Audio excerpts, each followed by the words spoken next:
morning, Michigan City, Indiana, and welcome to another exciting meeting of the Michigan City Redevelopment Commission.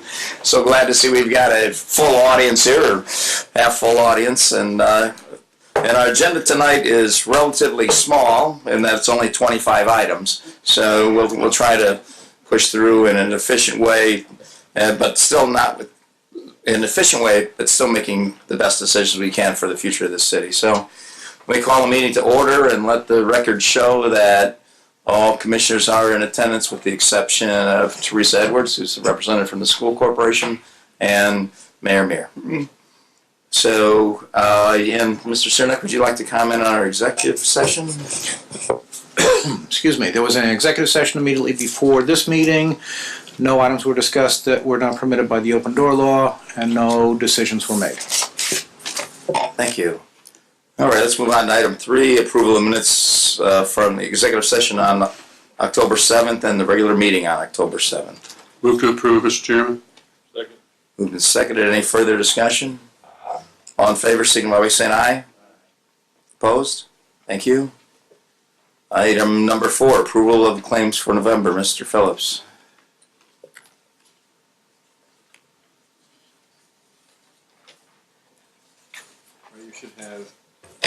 You should have a claims docket in front of you dated November 18th, 2019.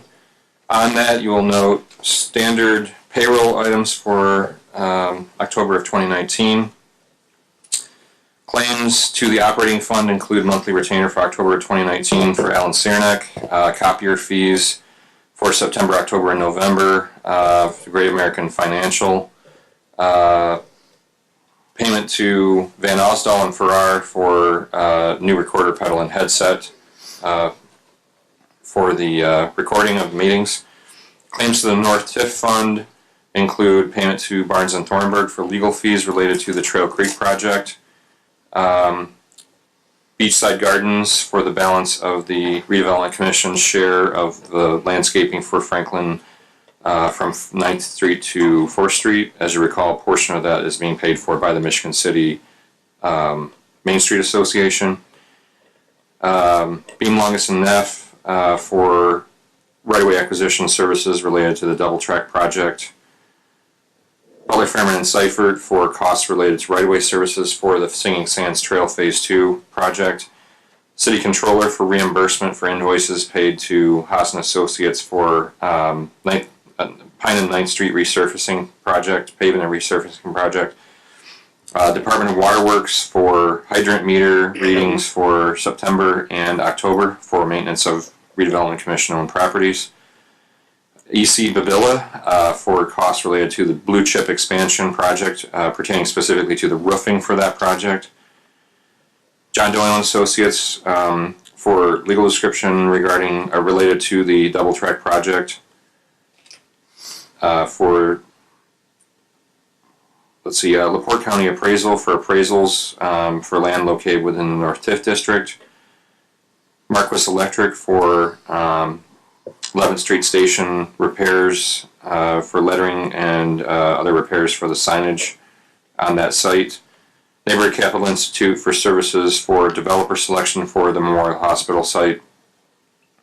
Haas and Associates for costs related to the Pine and 9th surfacing, resurfacing paving for the engineering portion of that project. Hitchcock Design for costs related to the Phase 1 preliminary design services for the Civic Plaza project. PR's Lawn Care for various landscape maintenance bills for properties located within the North TIF district owned by the Redevelopment Commission. Plouche Shadley, Racher, and Braun for costs related to negotiations, environmental research and negotiations for a project located within the North TIF district, and for the ongoing Trail Creek Properties project. Reed Riley Construction for asphalt paving for the Blue Chip expansion project. Alan Cernak for legal services for the North TIF. Skyline Plastering for EFIS and stucco related to the Blue Chip expansion project. Stanhope Consulting for Civic Plaza and other outreach. Valuation services for appraisals for land located within the North TIF district. and city controller for reimbursement for wire of fees for the Wabash Street bond administrative fees. That's electronic, right? It's electronic transfer of funds. Yeah, just a transfer of funds because they wired funds on our behalf to cover the bill when it was due. Claims to the South TIF district include reimbursement for to the South TIF fund for wiring the funds for the double track project. The cash portion of the double track project, to be clear. D&M excavating for costs related to the earthwork for the Bozak Honda project. Global engineering for costs related to the Village Road reconstruction engineering and inspection. Franklin Street repaving engineering and inspection, and the required annual reporting for the I-94 421 bridge project. Haas and Associates for costs related to Ameriplex Drive construction, administration, and inspection. PR's lawn care for landscape maintenance for various properties owned by the Redevelopment Commission in the South TIF district, and Alan Siernek for legal services related to the South TIF. There were no claims to the Northeast TIF. Claims to the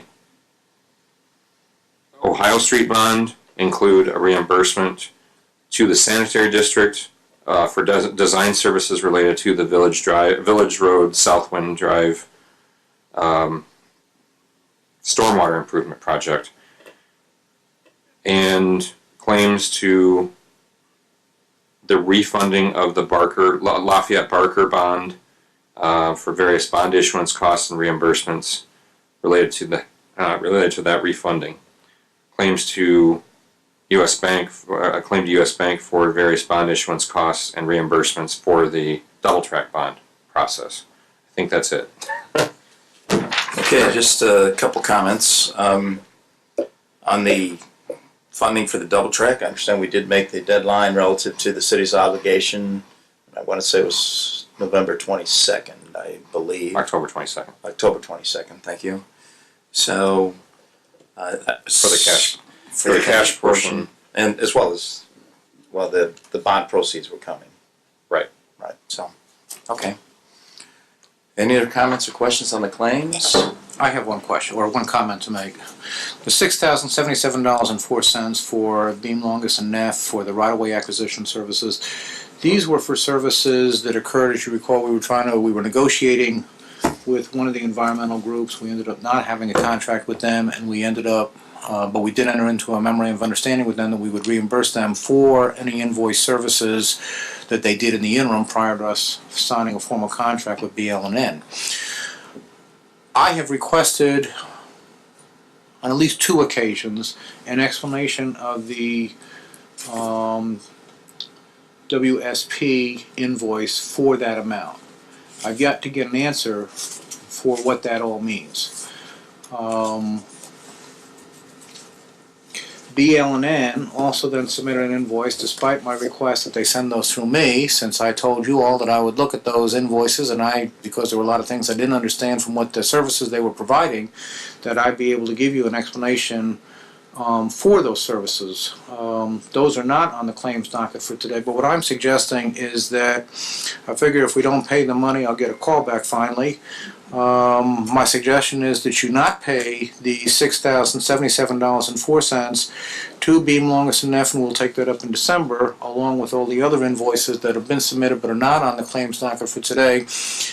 And maybe I get an explanation, I can tell you what the services are that we've gotten. But even from the ones that we've already received, that Don just provided me on Friday, again, despite my request that they be sent to me before I give them to Debbie, I look at those and it's like I ask both August Mack and I ask Todd Relu, what have we gotten from them? And we haven't gotten, I think that other claim was for like $15,000, $16,000 that'll be coming up, and so we haven't gotten $16,000 worth of stuff. So, my suggestion is just hold off on that $6,077.04. We can take it up next month, and I'll have an explanation for you as to whether we should pay or not. So, administratively, we'll have to just figure out how to adjust that batch. Correct? Yeah. Debbie's not smiling. But no, I mean that's fine. We'll figure out how to adjust that batch. So should we go ahead and submit this payroll claim, not payroll claim, sorry, the claim signature page. Does it need a note on it or something like that to reflect that we're not paying that amount, or do we adjust the amount accordingly and then just initial it? Would that be okay? Okay. All right, with those explanations, what's the pleasure of the commission? Chairman, I'd move to approve the claims docket minus the invoice for Pete Longus and Neff, the amount of $6,077.04. Second. Moved and seconded. Any further discussion? All in favor, signify by saying aye. Opposed? Thank you. All right, the financial report for September 30th. Okay, you should have a balance sheet in front of you dated September 30th, 2019. On that, you'll note cash, which includes the operating account, which currently has a balance of $222,948.91. The Southside TIF account reflects a balance of $13,266,592.04. However, you'll note that we made that payment on October 22nd of roughly $7 million in cash. So you'll, just for your own tracking. Yeah, so that's going to drop. That's going to drop. That's going to drop yeah. significantly. That's going to drop down to $6,260,000, roughly $6,266,000. The Southside TIF debt reserve account, which is an account affiliated with the Ohio Street bond, which has not closed out fully yet, is $336,292.68, and those funds will be applied to the first payments of the bond when that closes out, once the bond itself closes out. The Southside TIF capital account has a balance of $17,617.32, and that's an account that's also required to be set aside for the Ohio Street bond, and that will also likely be used to pay off a portion of those payments after the bond closes out. The North End TIF account has a balance of $2,827,270.96. The Wabash Street Streetscape construction account has a balance of $122,312.54. And the Wabash Street Streetscape debt reserve account has a balance of $216,051.87. Again, those proceeds, in the similar manner to the Ohio Street funds, will be used to be applied to payments for the bond once that bond closes out fully. The Northeast TIF account has a balance of $124,025.42, bringing all total cash on hand to $17,133,111.74. Obviously, again, minus the roughly $7 million. Loans receivable include a loan to the East Side TIF district from the operating account of $21,028.49.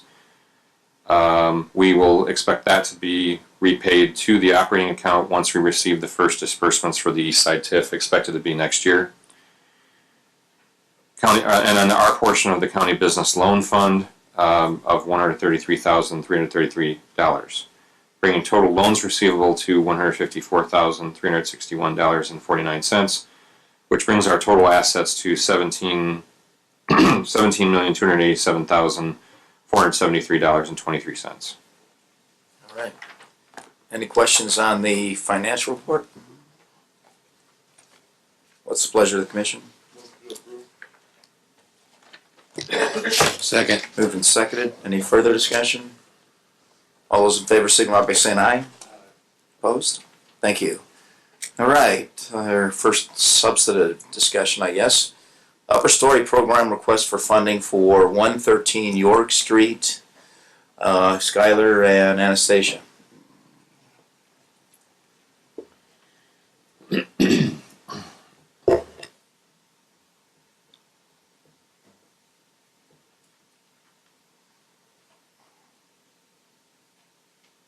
Good afternoon, Commission. I'm going to bring up some revised budgets and just start some pictures over here that Anastasia wanted to just pass back and forth, if that's okay with you. And I'll let her present while I'm doing that. So your name and address, please. Good evening, Anastasia Frado with Blue Harbor, 100 Anchor Road. I'd just like to say thank you to the commission for giving us the opportunity to rehab and bring back to life this building in Alston Grove. The building address is 113 York Street.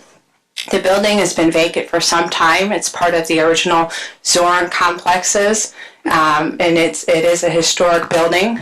We did have to go through historic board approval for all the facade grants that we proposed to make. We're here before you tonight as part of your upper story grant program. And so part of us being able to make this investment in this building is that there are some grant monies available to bring this building back to life. What's before you is a budget for the upper story portion. So this building is a total of about 10,000 square feet. The main floor is commercial. It's roughly 4,000 square feet, 4,000 or 5,000 square feet, and the upstairs is going to have 3 residential units. And what's before you tonight is a budget of about $250,000 for the 3 units upstairs. Those units, 2 of them will be 3 bedrooms, 1 of them will be 2 bathrooms. You can see in the pictures that Skylar circulated, it's basically some wood framing down to the studs there. There's going to be a lot of work. A lot of what you see actually is although it's in good condition, based on the floor plans of the units and where the utilities are going to be, it's not really all salvageable. So we're going to have to, we've re-engineered and redesigned the upstairs to accommodate these units. I don't know if anybody has any questions about the building or about our plans for the upper story. Just if I could summarize, if I understand correctly, you're looking for the maximum $15,000 per unit, so a total of $45,000 towards the total cost of $250,000, roughly $250,492 for the project. Is that correct? Correct. That's, Skylar, that's in line with our similar requests for other locations. So. Absolutely. We do up to 4 units per floor. There's 3 in this one. This building had received a variance years ago for this. It just never was developed. So it goes with the land, and they came to us and said they wanted to do this. So yes, it fits with that. I had them revise this budget to break out these units so that you can see just the cost of units, if you will. If you'll see down at the bottom, you got 1, 2, 3. They're broke out into their respective how much they cost per unit. That way you could just see what this money, if you approve it, will go toward. Okay, so and you might speak just briefly to other locations in the downtown where we've done this. Absolutely, we've just done roughly. We've done above Hokkaido. Received some upper story residential. There was a couple that were done, I think, while I was gone. I don't remember where they're at exactly. Craig might remember. There was one more. above in the 900 block of Franklin Street, or a couple in the 900 block of Franklin Street, adjacent to what was the Pearl restaurant. Pearl, and then Pearl above restaurant. Old Maxine's, above the new Taverna Tonelli, received some as well. Yes. Yeah. I guess the point I'm trying to make is the program's been working and it's attracted new investment. Absolutely, it's attracted new investment. It's also been coupled both. I think maybe not every time, but with a facade grant, which is it is. It's usually coupled, which is really beneficial for a developer. So yeah, it's working very well. And we've expanded the boundaries now, so I think you'll see even more with it. Well, I think the 2 programs combined so far have resulted in over $500,000 of new investment in the downtown Uptown Arts District area. And this total project is $550 for the whole. Once this building's done, it's a $550. So it's the biggest project that we've done to date. Yeah. All right, questions, comments from other commissioners? What's the pleasure of the commission?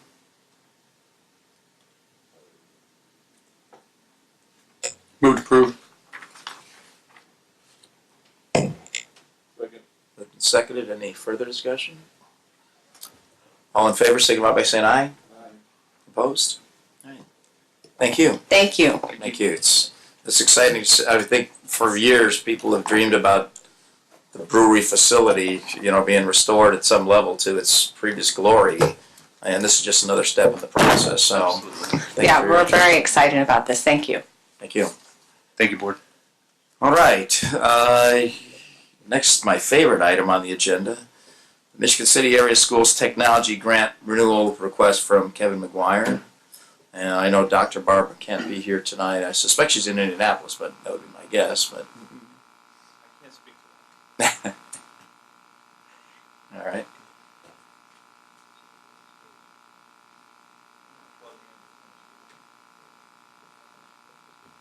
Well, good evening. Kevin McGuire from Michigan City Area Schools, 408 South Carroll Avenue. I'm the Director of Technology for the school system, and I thank you for the opportunity to come before you again.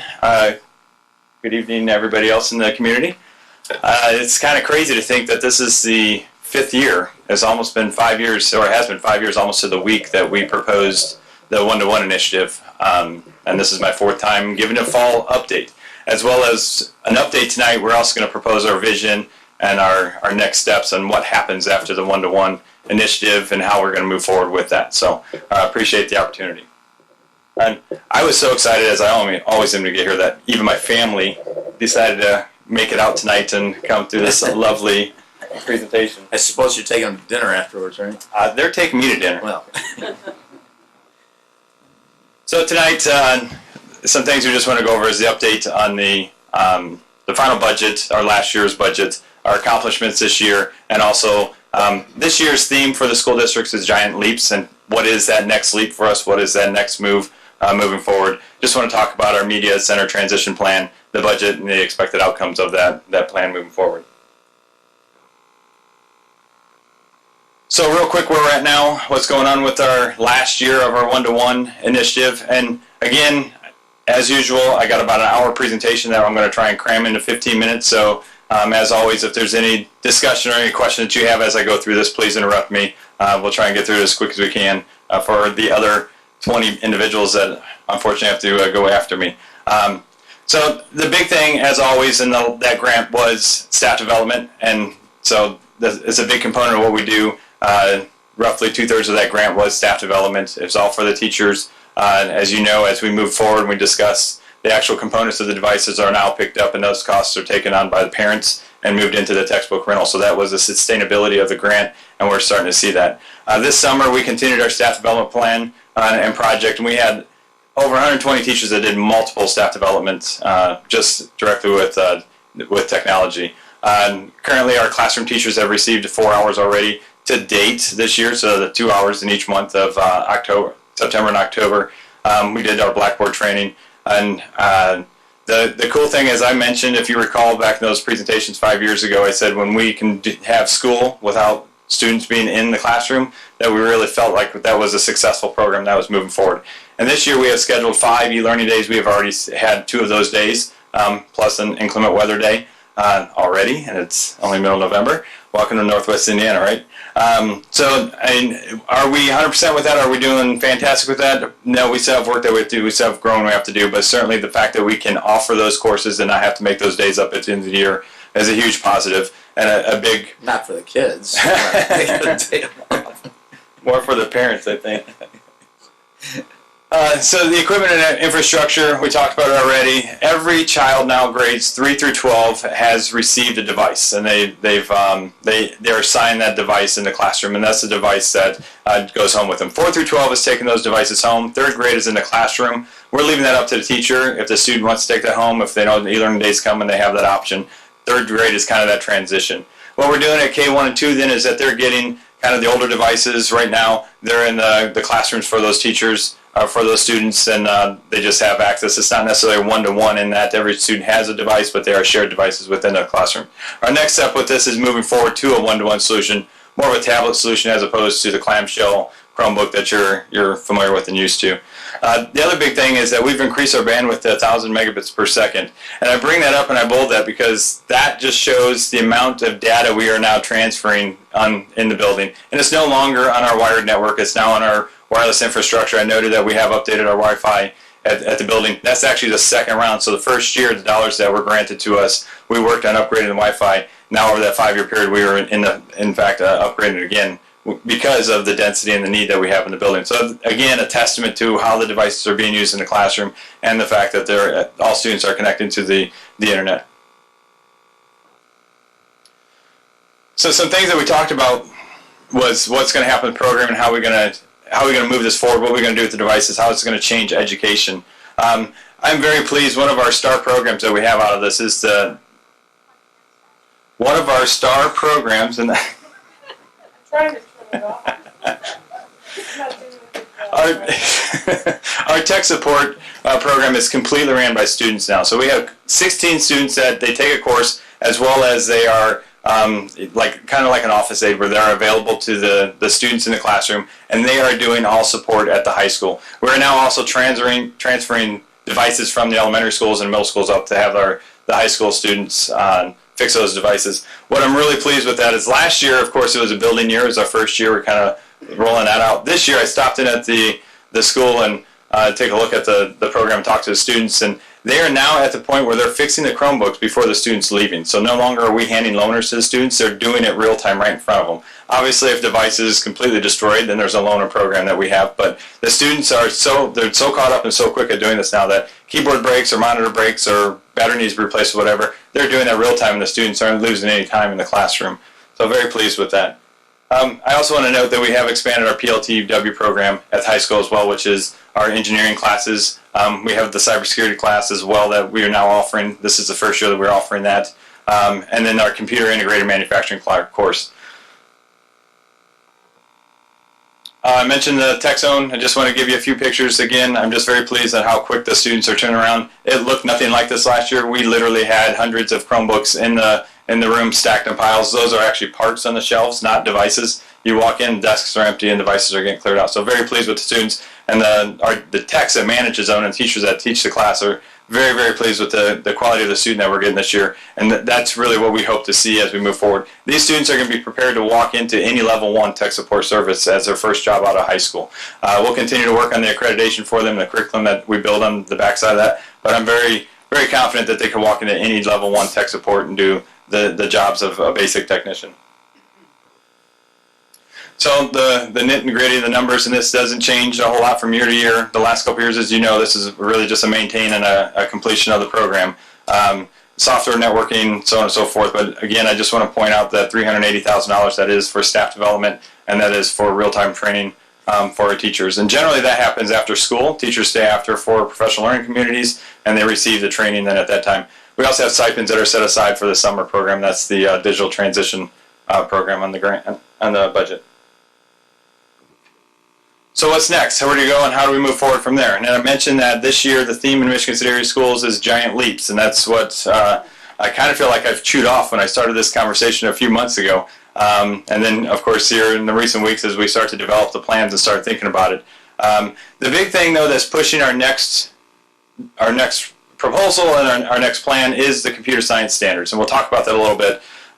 The need for innovation centers, which are really for myself and for my vision to help you out, is really just a space in the building where we can have some shared resources. It's not realistic to think of some of these devices and some of the tools that we're talking about in every classroom. So the innovation center is that place that will store those and will distribute those tools. And then really it's all about giving the students CS, computer science knowledge and tech skills for their future career. So in your packet, and I won't go through this a whole lot, but wanted to just pull some words out. And back in April at the workforce dinner, this is one of the pamphlets that was discussed, and some of the challenges that employers have here in Michigan City, specifically Northwest Indiana, and some of the things that they're seeing that the kids just need more information on and more knowledge of. And that's the 4 lists right there: automation and digitalization and hybridization and deliberate development. And that's really, as we start to conceptualize the idea of a makerspace, that's really what we're talking about. We're talking about kids that are actually creating and doing and not just sitting and getting. So it's really transitioning that center, that space in a location where it's no longer the passive learning. It's really about the students developing a product and a solution that real audiences need. So what's pushing us, what's driving us, this is it. So back in 2016, actually part of our conversation was about the computer science standards and what the state's doing. So 2016, the DOE released their computer science standards. 2018, the general legislation took that to heart, and they passed a law that all K-12 schools are required to have a CS curriculum by 2021. So this is all part of our plan as we move forward, is what does that look like within Michigan City Area Schools, and what does that plan look like?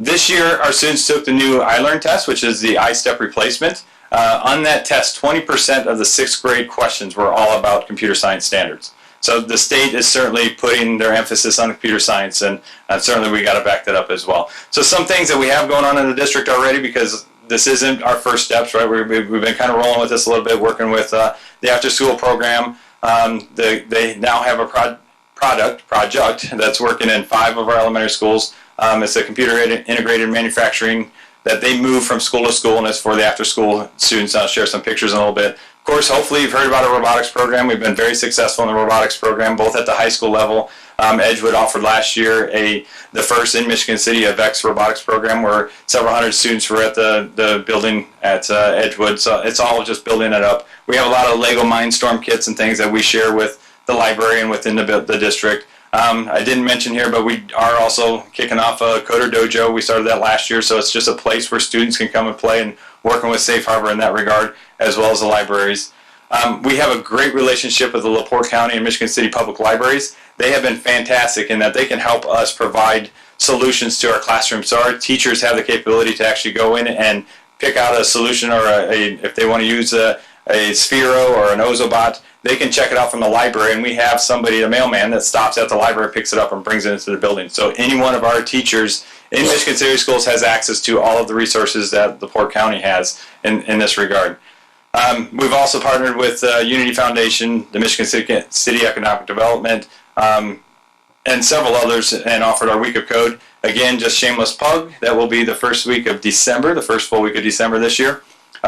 So again, that's just an opportunity for our teachers to be aware of the computer science standards and coding within Michigan City Area Schools. We'll continue to push that, and as you know, hopefully, what that has evolved into in the spring is our South Shore Mini Maker Fair, which was a fantastic event that we had at the park, Westcott Park here this spring, and we'll certainly be looking forward to doing that again next spring as well.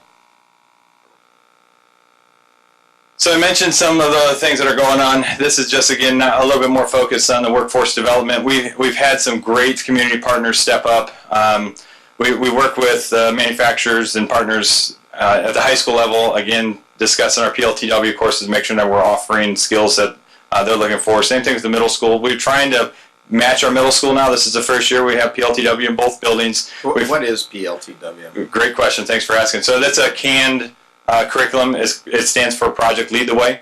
And the curriculum's already developed. It's just we purchase the equipment and all the supplies for that. So the great thing, again, about that, it's already developed. It's not something that our teachers are developing. It does take a whole lot of training, though, by the teaching staff. There's a lot of hours that the teachers invest during the summer and during the school year in order to teach these classes. It's not an easy content to teach. At the middle schools, we're starting to match what they offer, so that as the students move up in the high school, those will be our feeder students moving into the high school program. And we do have a launch program. That's just the elementary program at Lake Hills, and we hope and expect that we'll be expanding that to another elementary school, which will feed into the other middle school next year.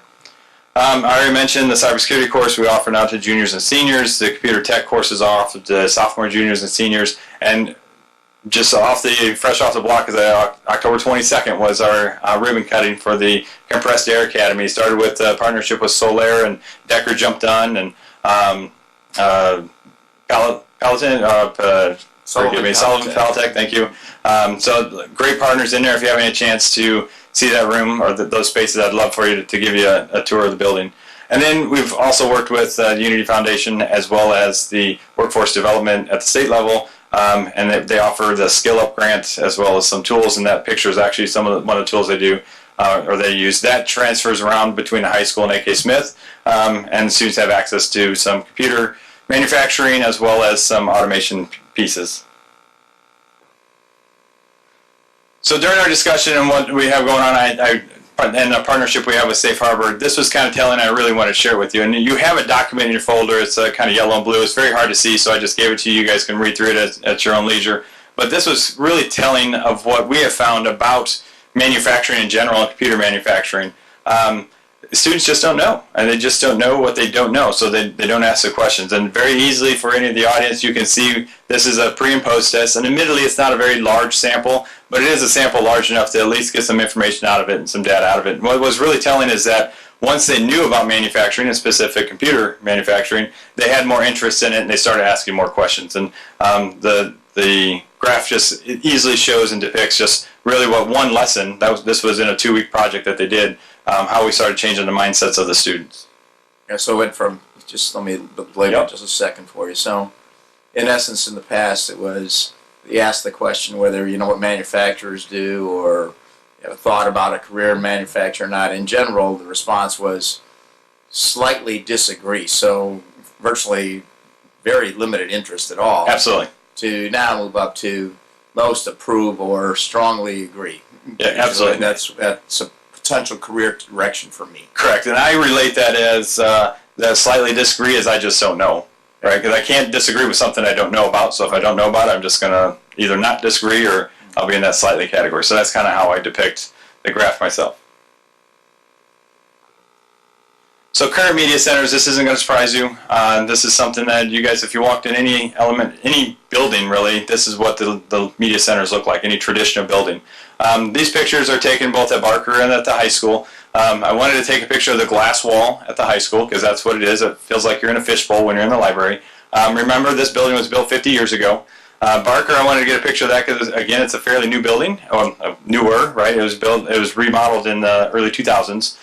So it's fairly new, but the structure, the environment, the idea of the library at the time was pretty much the same. Very structured. The furniture is not on wheels. It's not very flexible. The space, to me, is not utilized as well as it could be. It's the third largest building in all of our buildings, or third largest room in all of our buildings, and the circulation desk is the largest piece of furniture. And it just boggles my mind now that we have the devices, we have all the pieces in place, that we still rely so much on the physical furniture and layout of that building, or those spaces.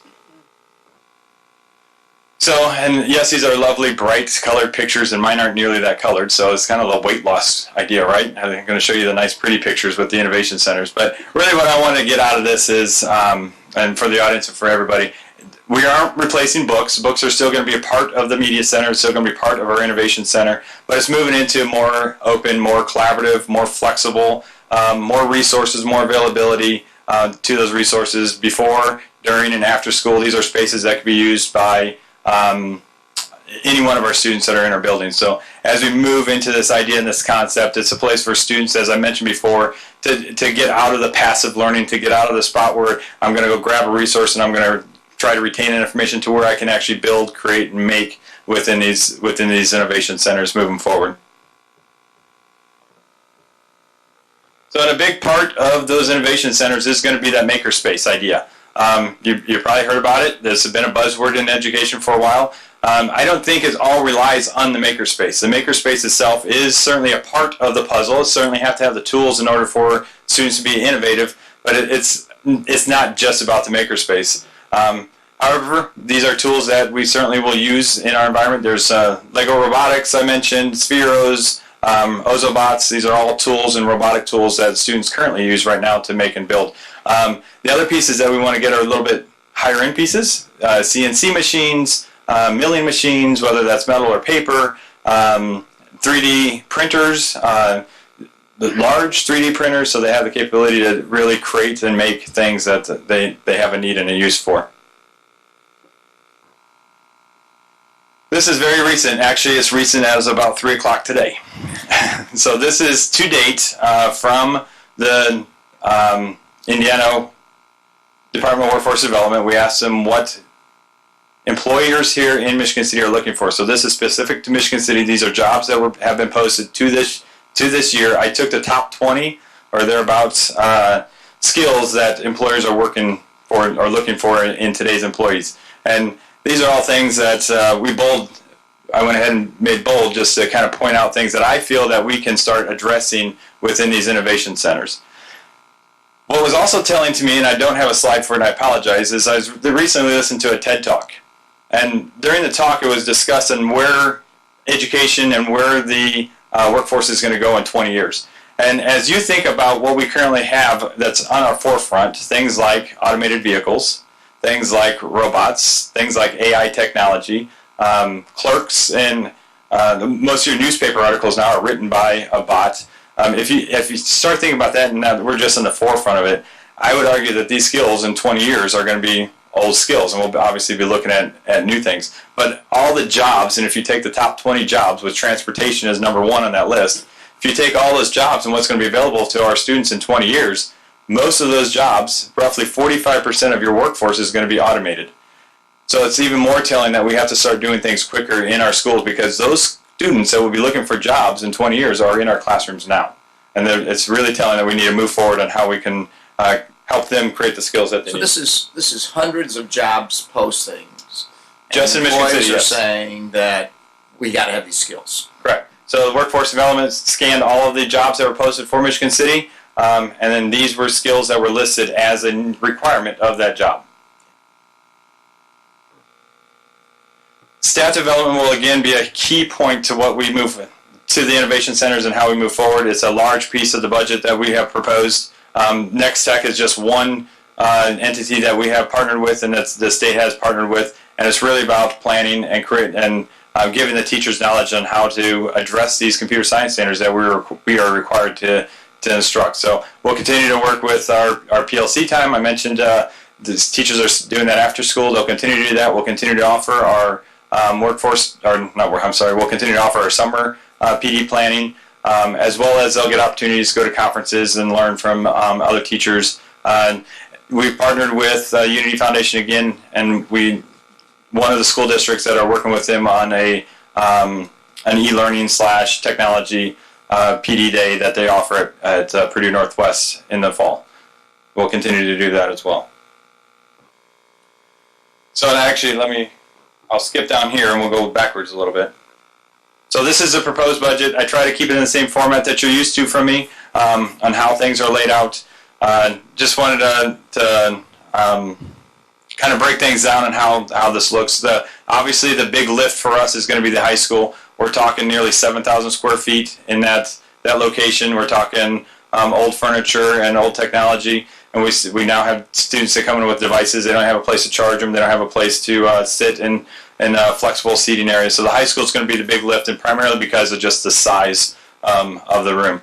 I only laid out the 2021 budget that I currently have. As far as you can see, Title I's in there, as well as district funds.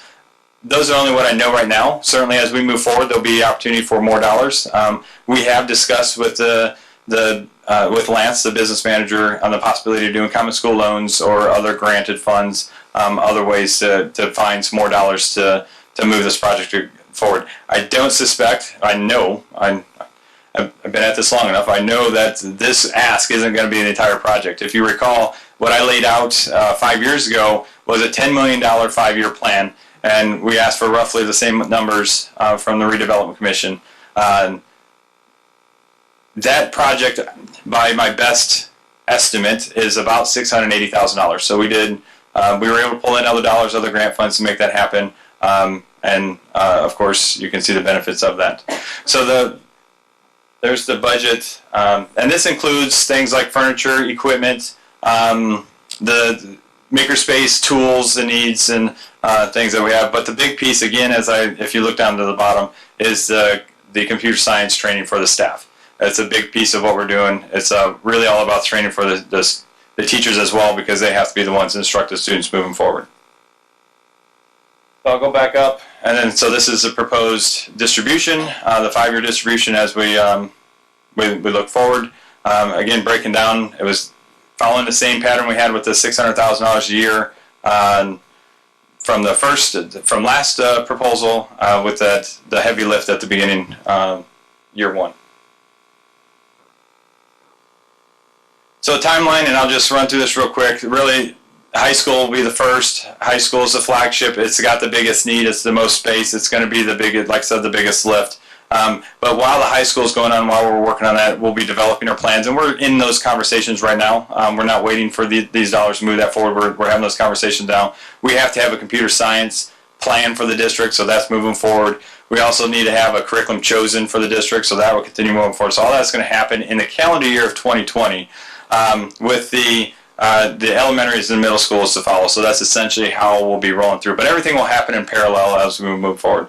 We would love to have create a steering committee next year that will work with us, and that would be comprised of higher ed, manufacturers within the community, as well as community members and anybody that would have a stake in the environment.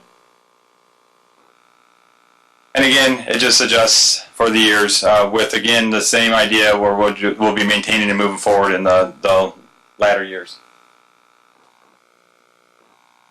So outcomes and what do we expect out of this is very simple. Obviously, the first one is the increased achievement scores in the computer science standards on the iLearn exam. Right now, it's just 6th grade. I don't have a crystal ball, but I will bet you money that there's going to be more computer science standards that we're going to be responsible for on the iLearn test moving forward. Would love to have, obviously, more interest in the students in our PLTW classrooms as well as the computer tech classroom.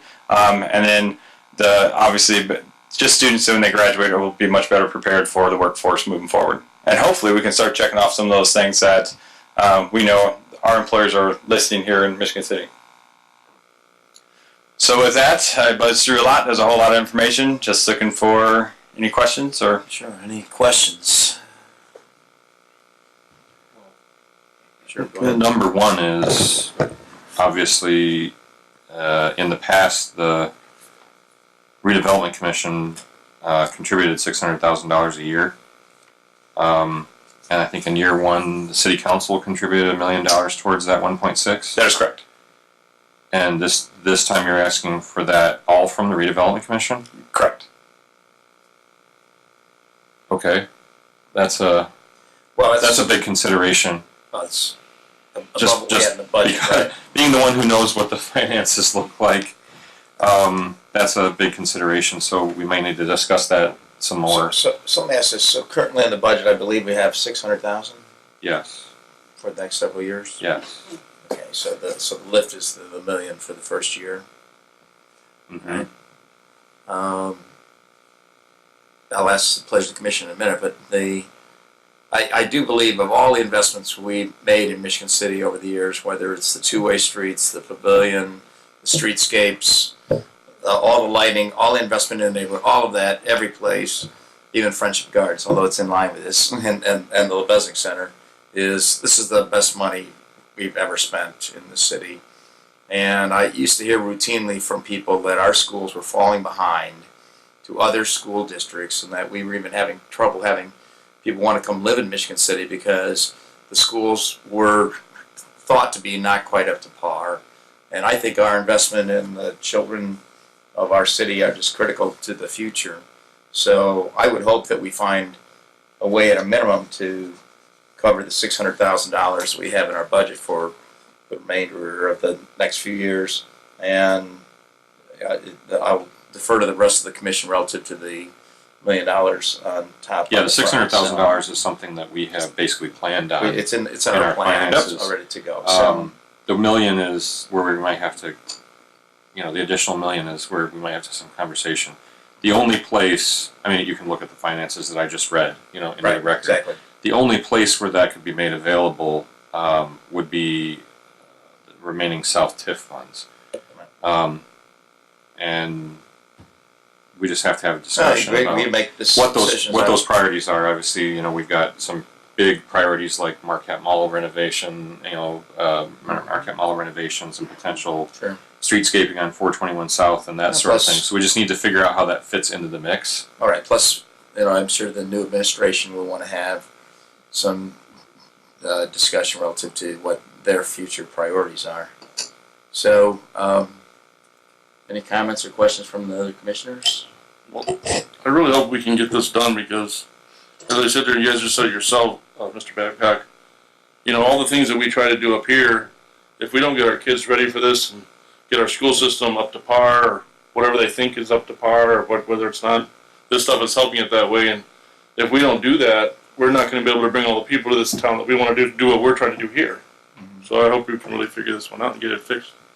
Do it the right way. So So a suggestion, unless you a get something, go suggestion, ahead. a suggestion would be, because we haven't had a chance to review our Yep. finances, a suggestion would be that we initially commit to the 600,000, the 600,000 annually that we do commit now, because I know that we can commit that, based on our financial analysis that we've done, for many years going forward. But we have a conversation, a little bit more conversation, and just have, with the redevelopment commission and the, new administration, in all honesty, about that extra $1 million.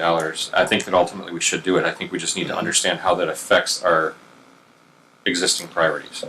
Has this been brought up to the city council at all yet? We have not. Have not. Are you going there? I would presume that we would, yes. I don't want to speak for Dr. Watkins, but yes, Yep.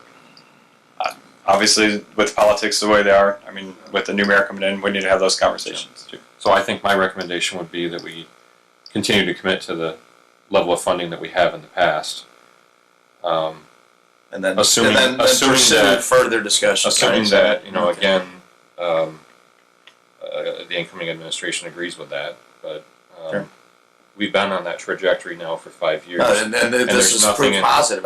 There's nothing that tells us that our finances are not able to handle that level of commitment to the schools. So, All right, what's the pleasure of the commission? I motion to approve our 600,000 as we did for the last 5 years. For 5 future years, is that it? Okay.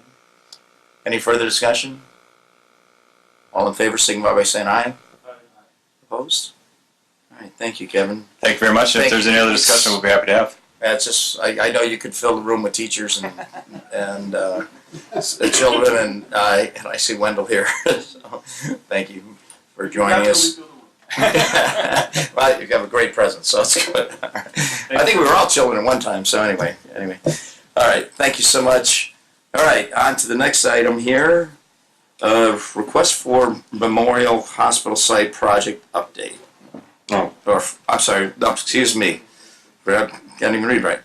Item number 8, request for funding of Native American sculpture. Kathy Dennis, and I see Shannon Easton. Good evening. My name is Kathy Dennis, and I live at 30 Tryon Farm Lane in Michigan City, and I'm here tonight representing the Michigan City Public Art Committee, and with me is... Good evening, I'm Shannon Eason, the Assistant Park Superintendent, and also the Treasurer of the Public Art Committee. The Public Art Committee actually almost a year ago, or a little longer, started looking at what was our task that the city gives to us. And part of that, the main part of that task set is that we are to bring public art that celebrates Michigan City's unique historical, cultural, and natural resources. And we started thinking about art and what is it? And art, we can bring art to Michigan City that's beautiful. You can bring art to Michigan City that's controversial, but you can also bring art which we feel really fits in with our given task that is educational, historical, looks at where we have been and how can we educate our residents, our students, our tourists about our past. And so we started looking at our Native American past because obviously hundreds of years ago this area was inhabited by the Potawatomis, the Odawas, and the Miami tribes. And around the 1800s, the state of Indiana, along with some federal mandates, started moving the tribes out of Indiana, which means land of the Indians. And so we were trying very hard to remove the Indians so that it would make way for the European settlers that were coming into our area, which was rich in hunting and agriculture, and certainly the great asset we have of Lake Michigan.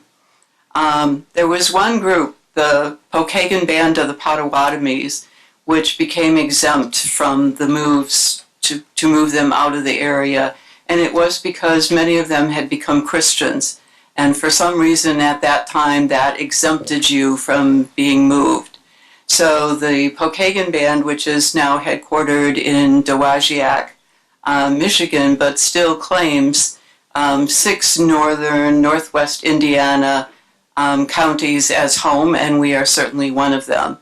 So we started our search and our interest in this project with them, and many of the members of the Public Art Committee, many of them are here tonight, went with us, and we drove to Dowagiac, Michigan. We met with a gentleman named Marcus Winchester, who's the head of culture and education for the Pokagon Band of Potawatomis. We asked him if he could recommend a sculptor to us who could create something that would speak to the history of Native Americans, particularly in the Michigan City area. And one of the names he gave us was Jason Quigno.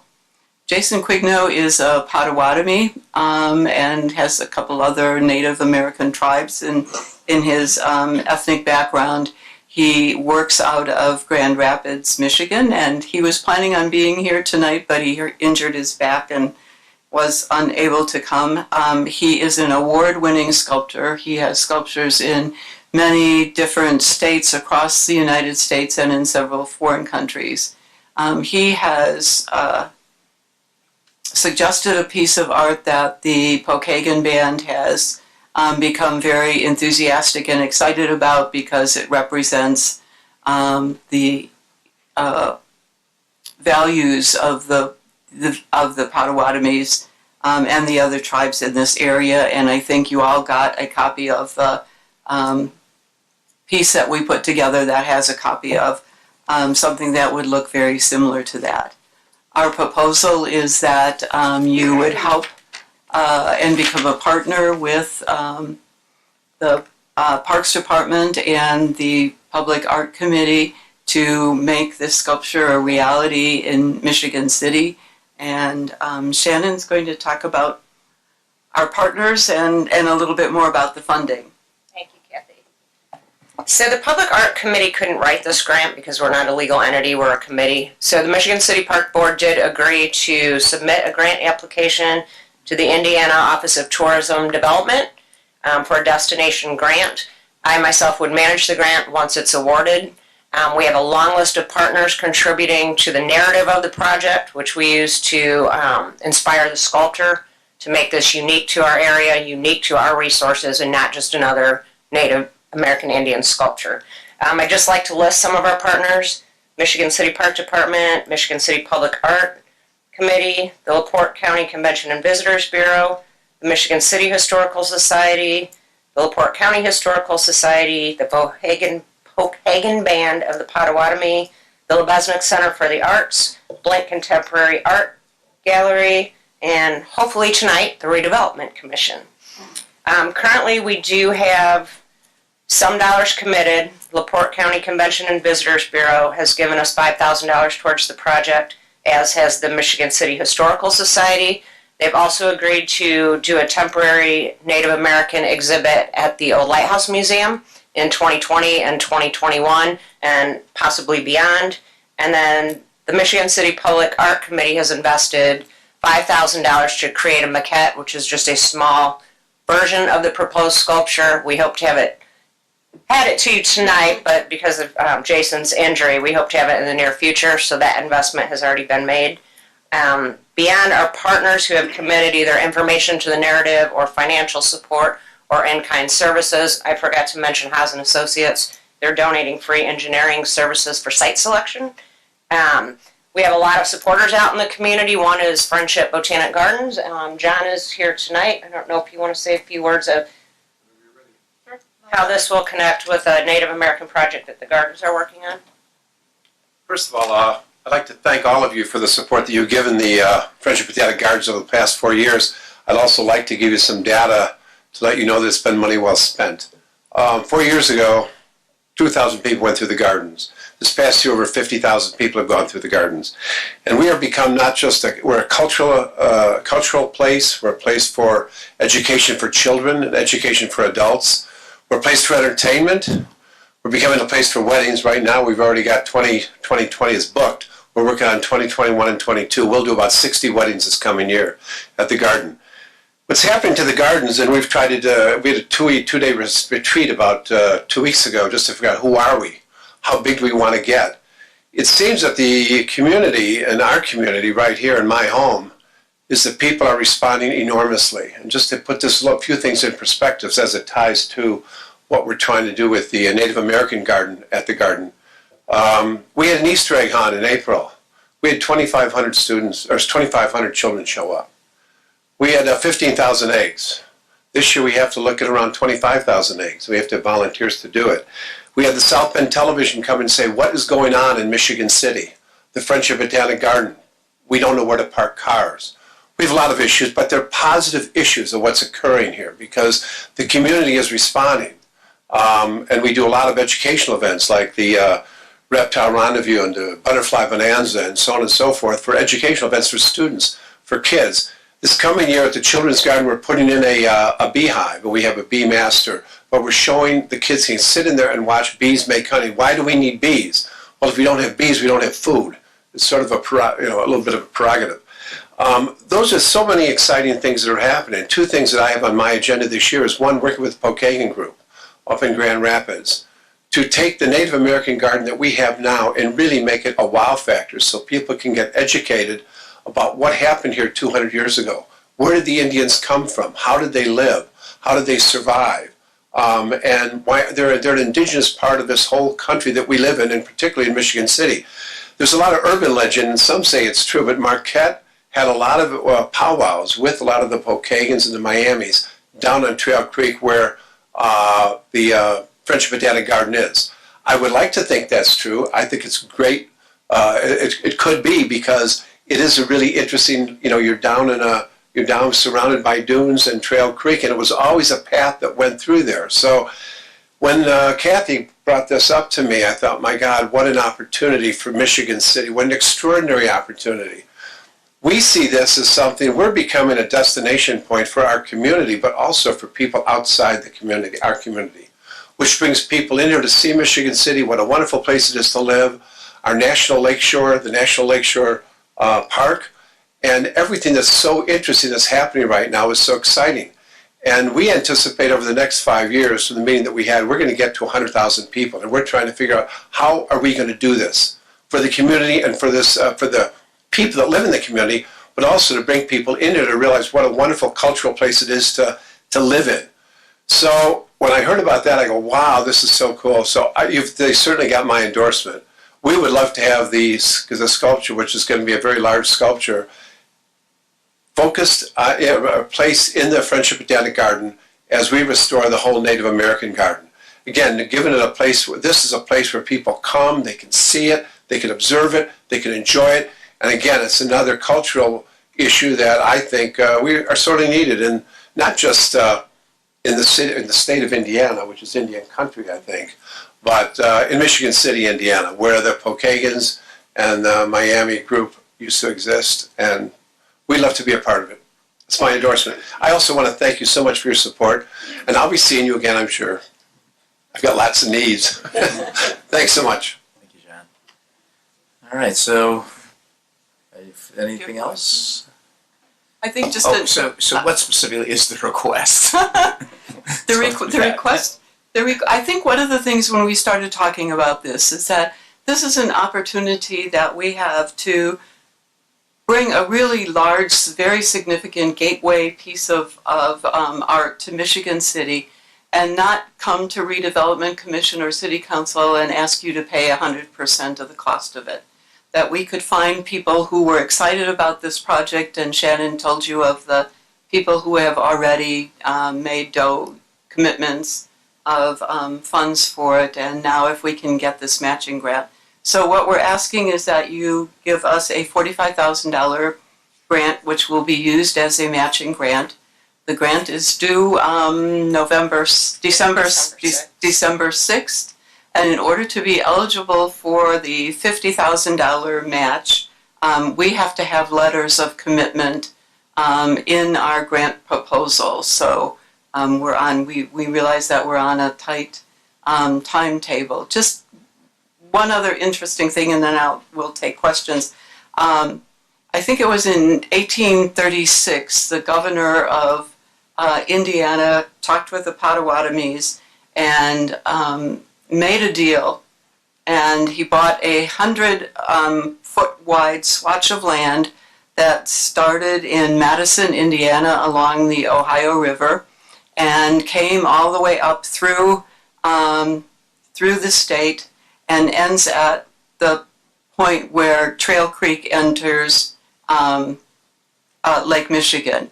Our part of this trail is now in Michigan City, is now known as Michigan Boulevard. So that trail still exists in many ways. It was a thoroughfare for both Native Americans and early European settlers that were traveling between Chicago and Detroit, because they would turn and go up Highway 12. And so it's Michigan City, in terms of trails, really has a significant role in the history of the Pokagons and the other Native Americans in why we're even located where we are. And I think that we can do them a great honor by creating this, having this piece of sculpture created and placed in Michigan City. Thank you. Questions? Questions for him? We're still in the process of looking for a location. It will definitely be on city land and within a TIF district. We've talked about several different locations, and a couple of them just look as though they may not be the most appropriate location. So, Kathy, if you could, you've worked with me long enough to know this question's coming. What is for the $45,000, what does it have to do with any kind of redevelopment or development in Michigan City? well, I think that, public art has a lot to do with enhancing the quality of life for the residents of your city. It provides a space where people who are looking to relocate to the city, people who are perhaps owners of businesses, are looking for a place to locate their business, to have public art and partnerships with places like Friendship Botanic Gardens just really enhances, I think, our standing when people are, judging Michigan City against other cities, and hence that really increases our tax basis. Would you also say it has something to do with the quality of life issues? Absolutely.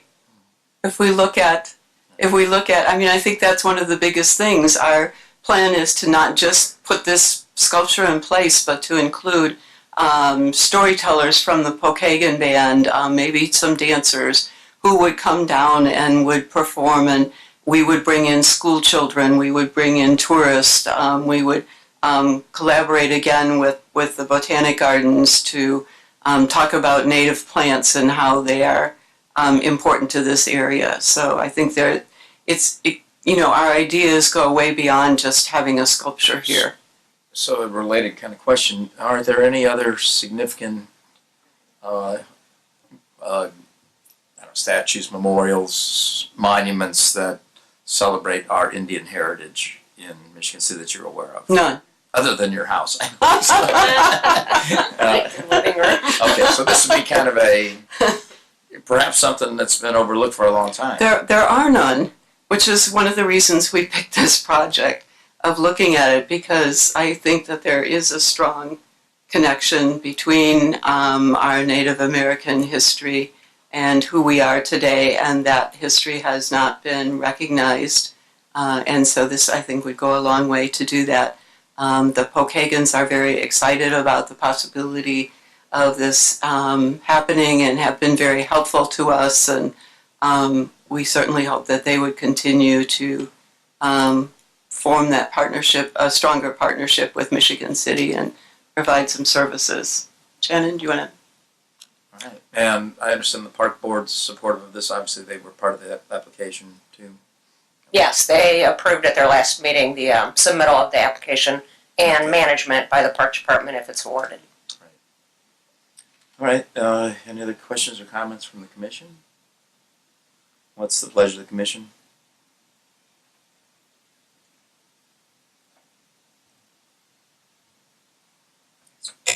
Move to approve. Is there a second?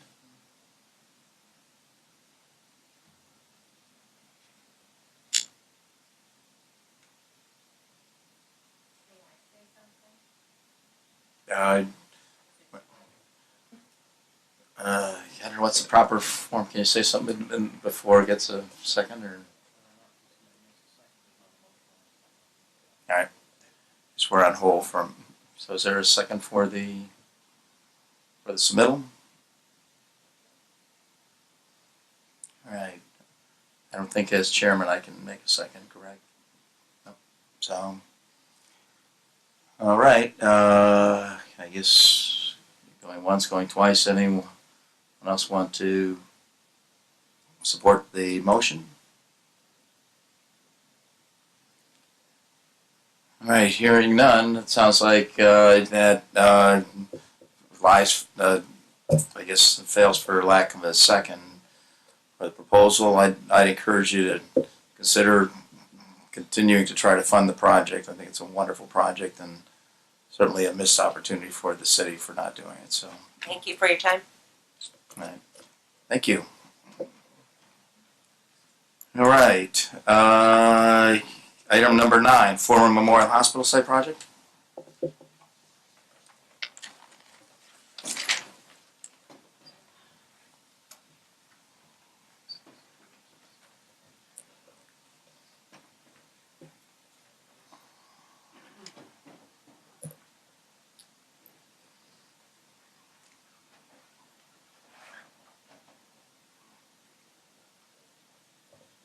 So you don't have John go for the roof.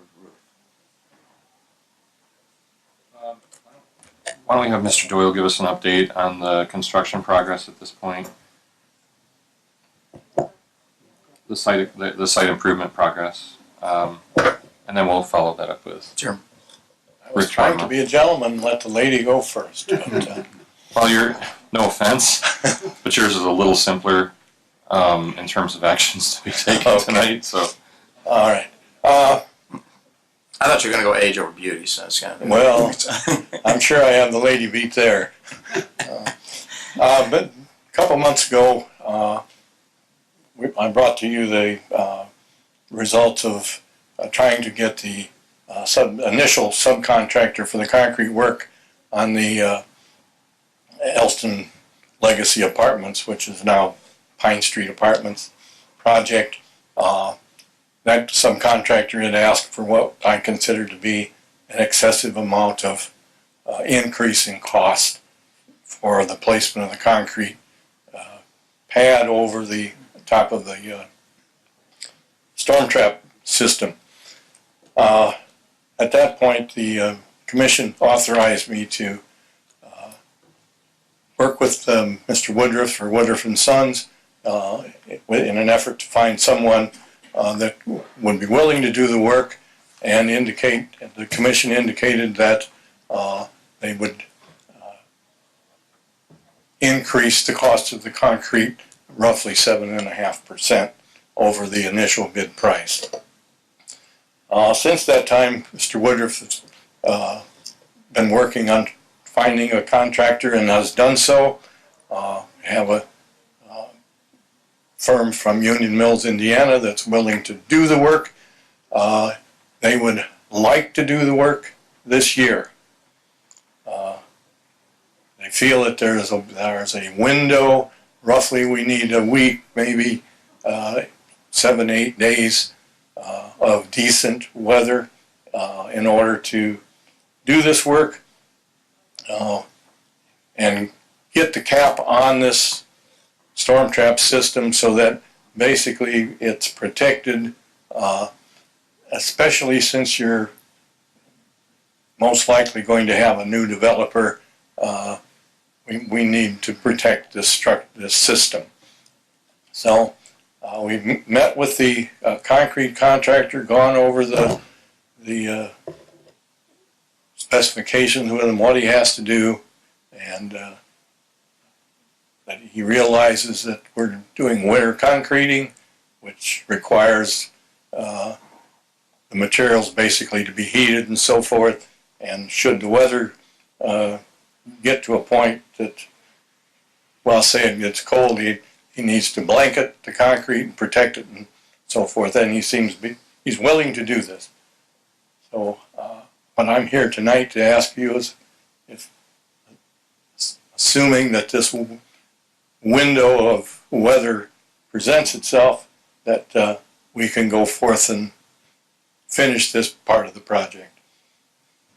Well, just to add to that too, so I'm assuming that without this work, the potential for a new developer to come in, the existing investment might be compromised if we don't. That's correct. Is that correct? That's correct. So you have a recommendation, Craig?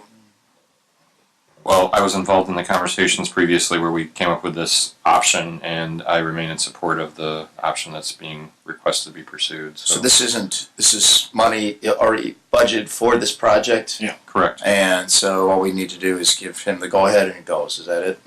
Correct. All right. So what's the pleasure of the commission? Or do you have questions? So this is what we just talked about at the last meeting, correct? Yeah. Yes. Yes. Yes. How much money are we talking about, John? I believe it's about $42,000. All right. We're finishing the work that. Correct. Exactly. Right. To just finish a portion of the work that we had authorized before. You already authorized that, so I guess maybe it's just an update. Do we actually need to take some action this evening?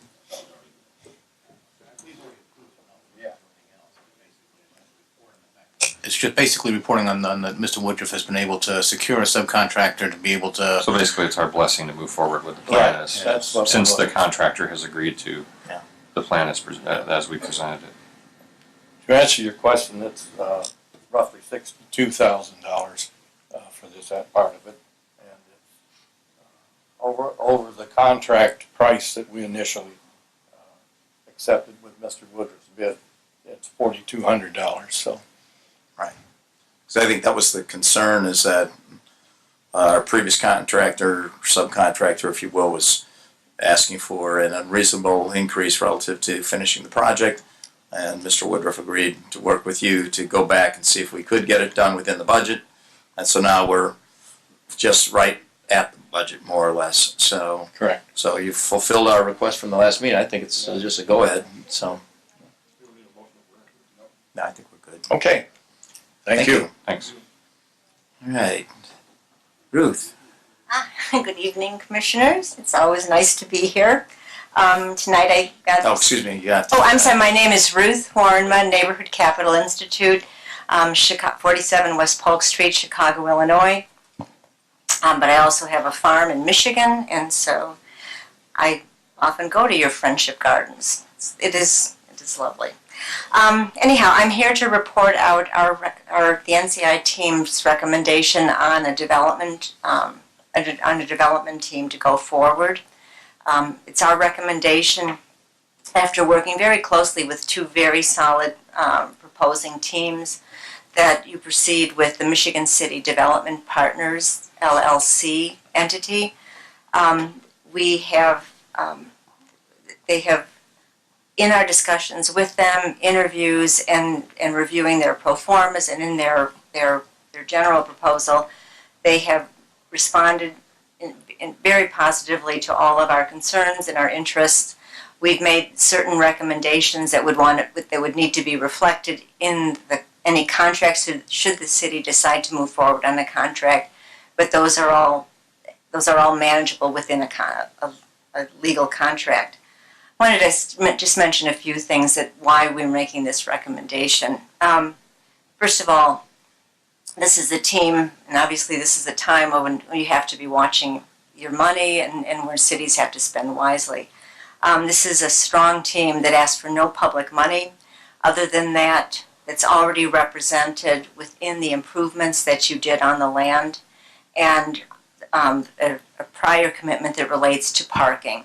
So they've asked for nothing beyond what you've already committed to.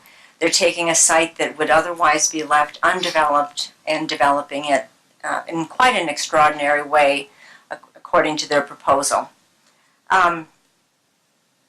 All of the members of the Michigan City I'll just refer to them as MCD, of the development team. MCD have strong connections, one way or another, to Michigan City. One thing that we always when NCI is representing municipalities, a very important part of our review process is making sure that, or understanding whether or not a development team is a sort of a flipper, where they come in, they develop something, refinance, and get out. This team is clearly, time after time, they've said they're in it for the long-term hold. They're assuming 10 to 15 years. They're here to stay. They believe, and their investors and their financing believe that this is a city that people are going to be investing in more and more. They want to be part of it. They're here to stay. They also did a design that is really quite remarkable. One of their partners is Dirk Lohan, just a renowned architect, grandson of Mies van der Rohe, if you recognize that name, which is pretty powerful. He's now with White & Company and has designed a building that is really, I think, will do justice to Michigan City and set a standard for development that follows, which is, I think, an important part for any public leaders to consider. They have a strong development manager, and they have a strong development and strong property management. They've got a package that is thoughtful and well-rounded. On the basics of the project itself, also of great concern is that if this contract proceeds expeditiously by year-end, that will allow them to begin their pre-development activities and advance work so that they could go into construction, into groundbreaking in April. That's what they've committed to on their schedule. With that start then, they would anticipate a grand opening in summer of 2021 and start leasing up, bringing in new residents, and based on the expertise of their property management firm, be able to have the rent and the occupancy stabilized by September of 2022. So you get a nice movement forward on that. And 2 years from now, you could be having sort of a stabilized building with tenants in a stabilized occupancy. Also important, total project costs on this is $45 million. That is a very big show of faith in Michigan City and what the city means. These are smart developers. They would not be making that kind of investment if they didn't see that the broader issues and infrastructure and other improvements that the city is doing, they wouldn't be doing that if they didn't feel that that was bearing fruit and that it creates a solid future. The building itself is 9 floors, and it'll be a very nice statement, with the top floor having which should prove to be just an unbelievable restaurant with water views that will be really unmatched anyplace else that I can think of on Lake Michigan's South Shore. One of the things I wanted to point out, because as these meetings go on, and I know how important it is to the city, as any thoughtful leadership would hold it. They responded incredibly in their design. They not only had just a really beautiful design, well executed, but they also, in terms of the functional aspect of it, they truly took the full value of the improvements that were on the property already. And it's like architects like to go in and create their own space, and you can't always get a development architect to respond to that. But the outcome of their design not only reflects what investment that you have made in that site already, but it certainly it was money well spent for the city. It forced a developer architect into a design that they might not have considered before, and I think it's quite a magical design. There will be 128 residential units, which is a nice size. It's not too large. It's not going to be disproportionate disproportionate in scale. They have, within that 128, most of them in the original plans are one bedrooms. They have 96 one-bedroom units and 32 two-bedroom units. But because they're using just a really thoughtful architect, each of those floor plates can be reconfigured. If the market demand is greater for two-bedroom units, they can adjust that. You don't get that kind of thoughtful design from a lot of architects. You've got that here. So as the market evolves and as they're responding to tenant inquiries, they have the capacity to adjust that. So the total square footage for the residential is 140,000 square feet. They've got 14,500 square feet of retail on the first floor. There are 222 parking spaces, and this is part of what the infrastructure that was in place led to. In the building design itself, there's a cut on the ground floor of the building off Pine that leads through the building for a very nice drop-off, both to the residential elevators as well as to the restaurant elevators at the top of the building. Then you continue on into a heavily landscaped parking lot. So you will have, it's just a really thoughtful design. I don't know how to say it better. It's like you've got this, you're connecting to Pine Street in a way that's charming and reinforces your view corridor down to the lake. I was really delighted by that. Other amenities in it include a fitness center, a swimming pool, a party room, bicycle storage lockers, and of course a high security system, because if there is going to be retail or a restaurant on top, you want to keep those elevators separate from the residential.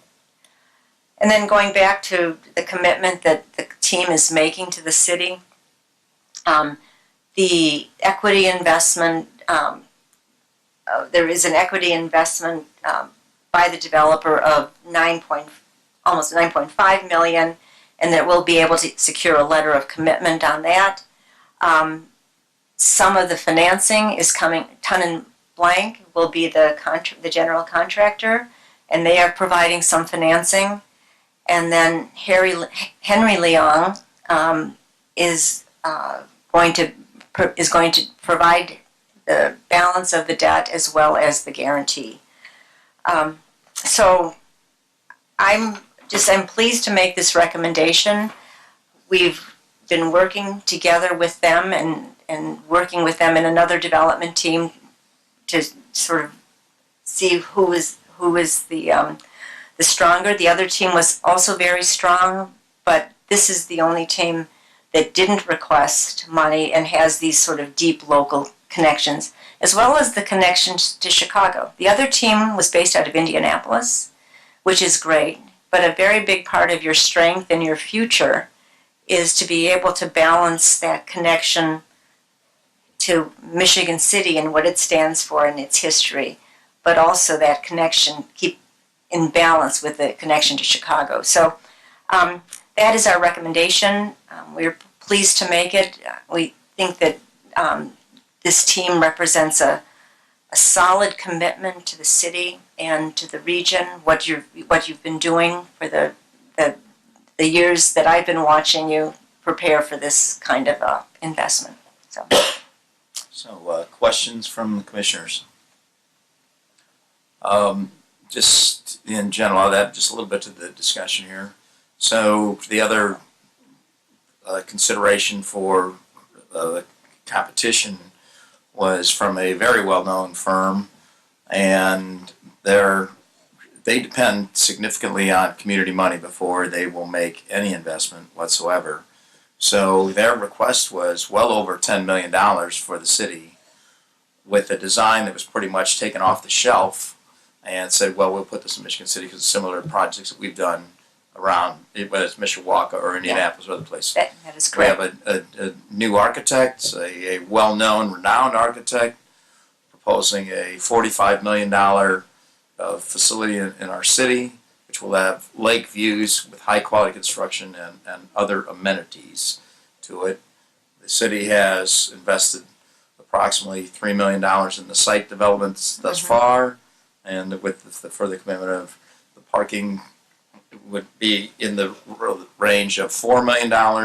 So the city's investment is $4 million to get a $45 million high-quality project that we've been dreaming about for, I don't know, Chuck. I wasn't going back for our specific reference, but I remember you putting something forward when you were leading the administration, and we just couldn't get, frankly, the outside interest with people that were willing to invest that much money and take a risk on Michigan City.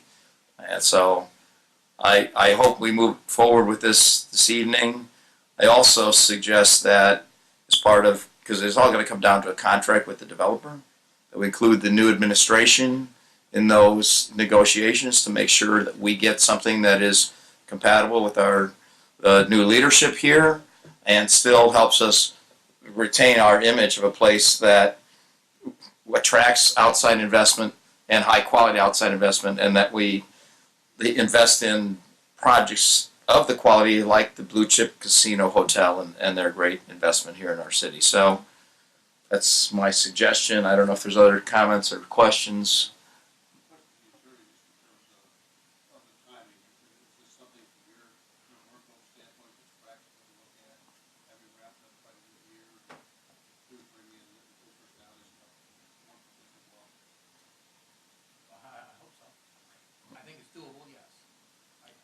As you remember, I talked with the attorney that we worked with before when we were talking with the other developer. I talked with him a couple of times now about this. But, we've kind of, while not knowing anything at all about this or very little about this particular project, but when talking about in terms of what are the things that we had in the past agreement with the prior developer that we will maintain with this. Now, obviously, there are going to be some things different given the fact that we're no longer talking about a 4-phase project, but we're talking about one project. We're talking about a developer who's putting in, guaranteeing the money so we don't have to worry about any money on our part and making contingent upon certain types of milestones. So that part is going to be easier from drafting a final agreement. I think it's more from the viewpoint of us just trying to getting a handle on the specifics of this particular project, and I'll be in touch. So, and if I was to just take a rough shot at the new taxes generated from the project, not just the new driver and the economy, it would be probably over $750,000 in new taxes generated annually in that range, assuming about a 2% tax rate. So that would make sense. And then the other piece of the challenge is because of the quality of the construction, that's a significant hurdle for many developers to overcome. So we're pleased to have somebody that interested in our community. So. Well, and I can't stress enough that it's clear that this was a design by a team that knows Michigan City, knows how to sort of design something that picks up the look of Michigan City, but brings it modern. It just sort of, it's good. And Ton & Blank's a well-known firm. I mean, their work on Art Space is just phenomenal, and there are other projects in the community. So if they're behind it, that gives me a lot of comfort. Plus, knowing that there'll be a lot of union jobs relative to the construction also. So, okay, what's the pleasure? Where are we going?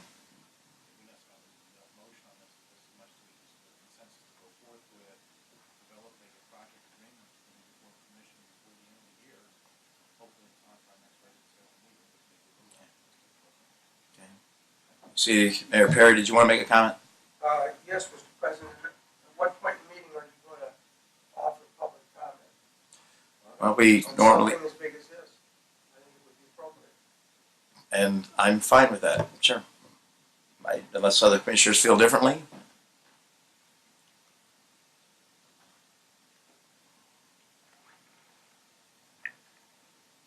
I don't fall down.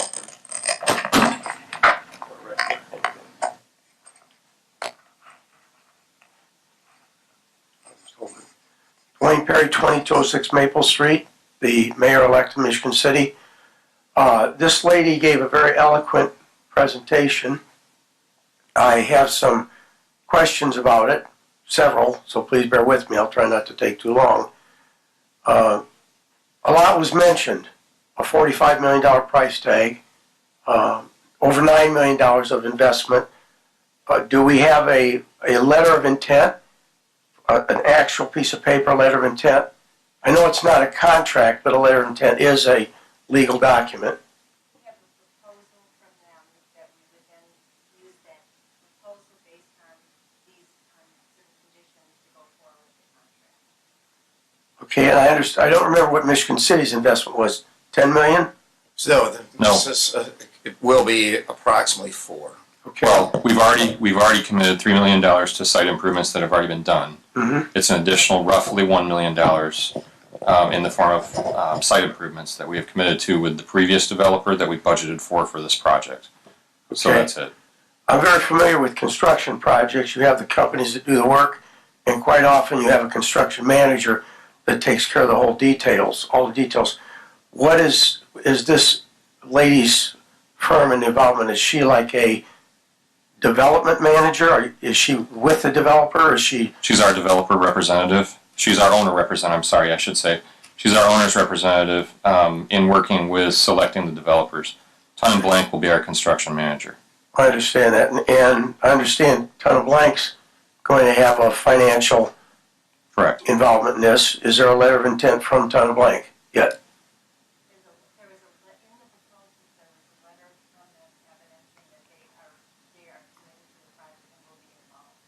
Okay.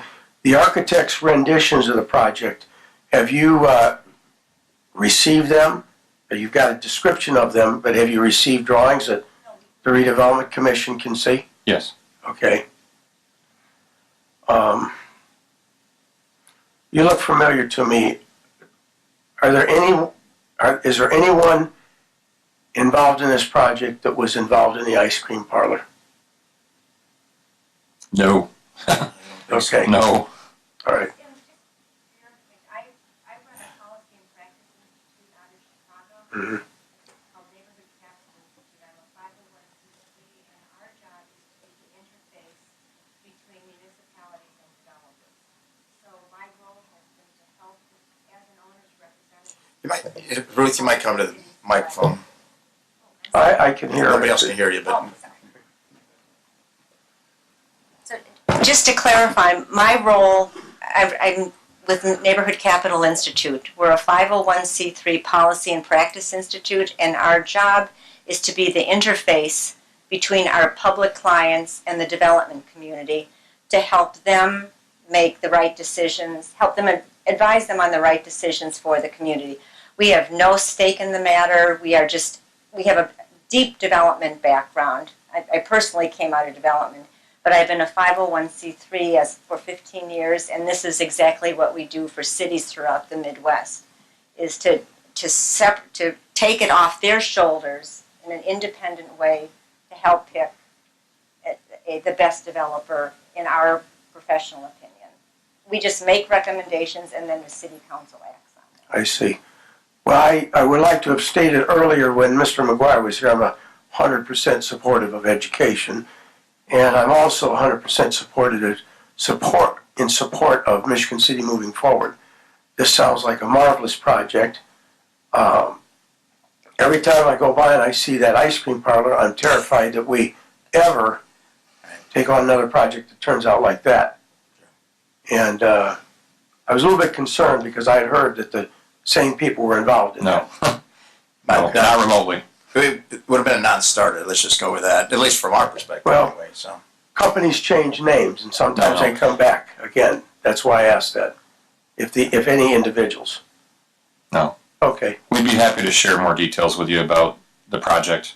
Beyond what was presented tonight, that'd be fine. Yeah. So and the other piece to that is since we think it does definitely have a wow factor to it, I think that we wanted to have some time to make a more formal presentation after we get a little farther down the road with the new administration and the proposal. So.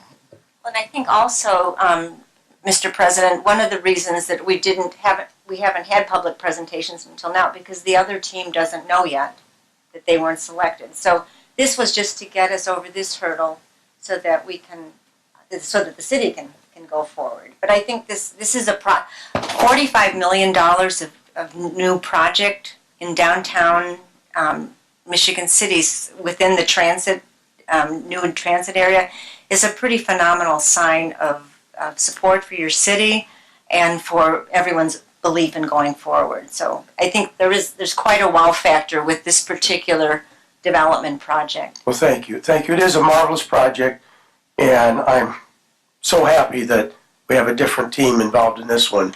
So thank you for offering me the opportunity to speak. I'm happy too, having dealt with it for the last 7 years. So we will be reaching out to you, Mayor. Anything else for Ruth this evening? No, I just want to thank Ruth for all the hard work that she's done for us on the 2 projects over the course of the last 3 years, roughly. Right. I think it's been, and positioned us well for both this project as well as the potential station block project. I've really enjoyed working with you and the team that you brought with you to Michigan City, and then how you provided us with good advice and prepared us well for the future. So, Well, it's been a privilege to work with literally all of you. So thank you. Thank you. So item number 10, US 12 Bridge. Chris Murphy. We didn't get you right at the top of the agenda, but you're still in the middle here.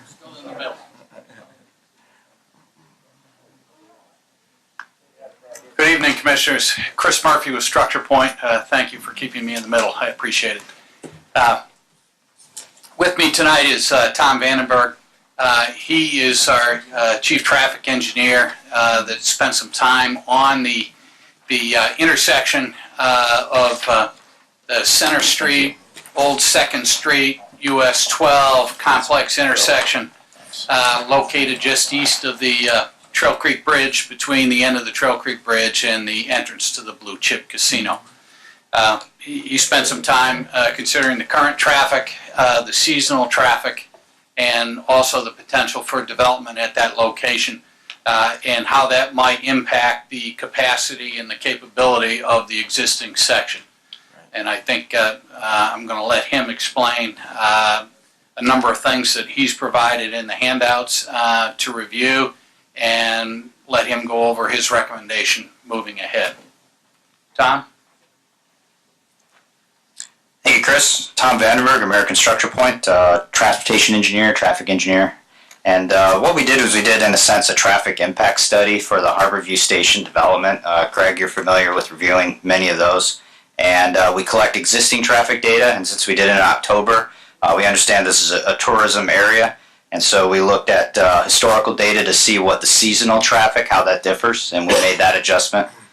We did a forecasting of the development for that Harborview Station at full build-out with information provided to us.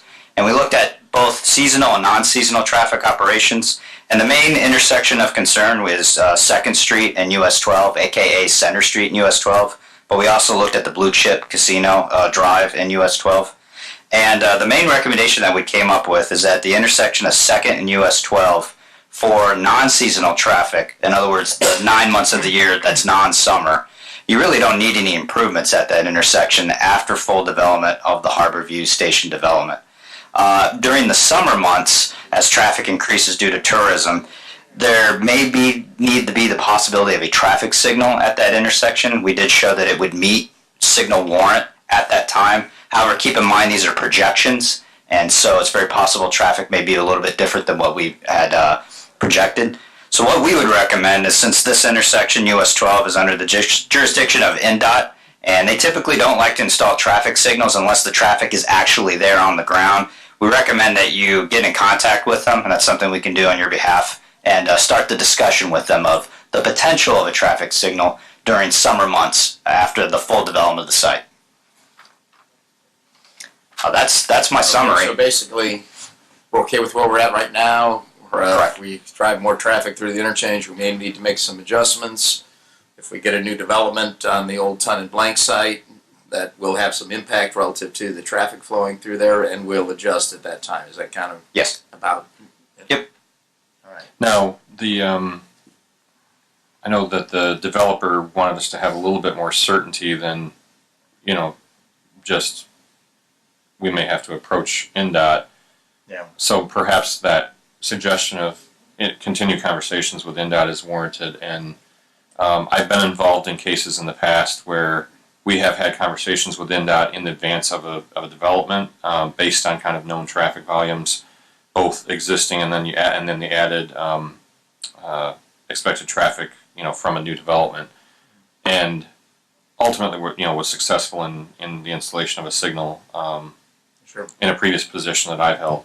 And so I think we might want to continue, to have those conversations so that the developer has some certainty. Yes. That we know where we're at with NDOT in terms of at least discussions moving forward about how that might be able to be handled. So have you had any discussion with NDOT thus far in this? Not at this time. Okay. So the Ton and Bake project really hasn't been broadly announced, and it's still a work in progress. The Blank project. Oh yes, the Blank. Excuse me, not the Ton and Blank property. It's the Blank property. So this is the old manufacturing facility immediately north of Blue Chip. Yeah. All right. So one of the things I was curious about was, did we look at all, at least initially, at the spacing of intersections as far as signalization, if that's necessary, and would it be adequate, if we were to try to provide a signal? Yes. Some distance from the Blue Chip Drive signal. Yes. So one of the things I mentioned in the report is that it probably would not be ideal to move the intersection further west because you have the bridge and then you've got sight distance. You don't want to decrease that. Mm-hmm. The intersection spacing now, so right now you have a signal at Blue Chip, and that's roughly 550 feet. That's not ideal. Typically you want traffic signals to be spaced a quarter of a mile and not anything less than 1,000 feet. But it's not an impossibility. There's been signals that have been that close before. And when we looked at the signal warrant, we looked at the queuing between each of those intersections if a signal were at Center Street, and there weren't any concerns with vehicles backing up into either intersection. Okay. So something could be configured if we need it in the future with another signal at Center Street, right? And NDOT would be of understanding that they wouldn't want to, it would be better to have a signal there instead of moving the intersection further west and decrease the sight distance. Okay. And that is working with NDOT to hopefully get them to change those design standards, those minimum distances, as opposed to a roadway connection to try to meet up with Blue Chip Drive, for example, would be what you would recommend? I'm afraid I don't understand the question. Can you repeat? Well, I think, excuse me, Tom. I think the fact that that is an existing intersection that's located 500 feet from Blue Chip entrance. Exactly. I think there would be more concern by NDOT if we were proposing a new intersection. They would want us to make the appropriate construction adjustments to line up with an existing intersection to take advantage of that. But because the existing intersection is already there, I think NDOT would understand that the best approach to this particular intersection is to improve the capacity of that intersection with a signal, even if it is limited by the current distance between the next intersection.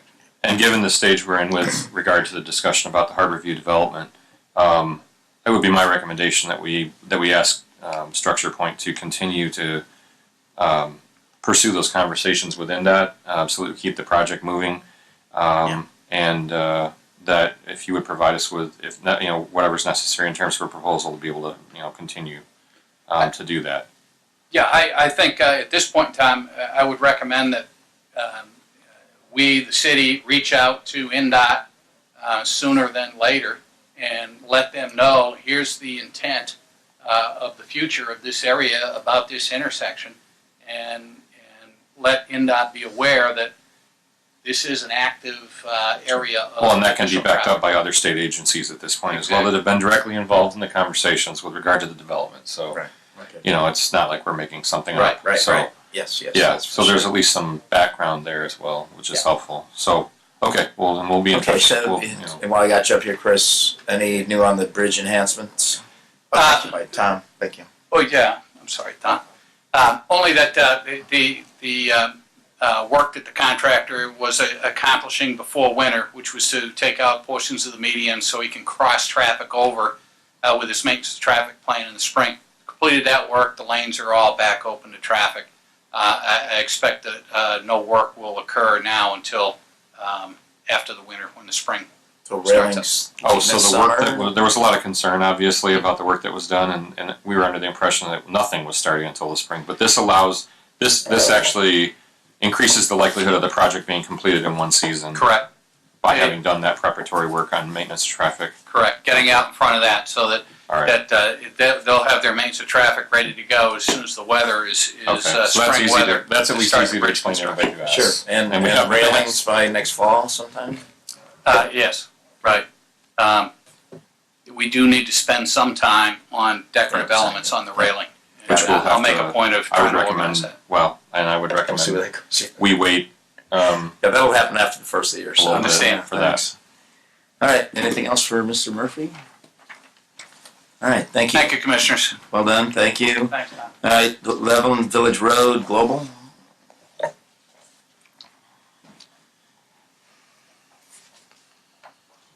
Good evening, Commissioners. Martin Bobchick, Global Engineering. I had submitted a change order request from Reith Riley for the Village Road Rehabilitation Project. Essentially, when we had bid this project, we were counting on awarding on the 9th, and it got delayed to the 25th, and the contractor is asking for those days in addition to some bad weather days to push this project out to May of next year. Now, that is because per NDOT's spec, which is what we use, the end of the construction season is end of November. So the days that they would be pushing back substantial completion to would push it back to the beginning of April 1st of 2020. So we calculated those days from that point into their request. And some of this project was already going to be completed next year anyway. So Division 2 of this had the substantial completion date of May 15th, I believe. And we would be moving the rest of this work to May 18th per their request, should you choose to accept it.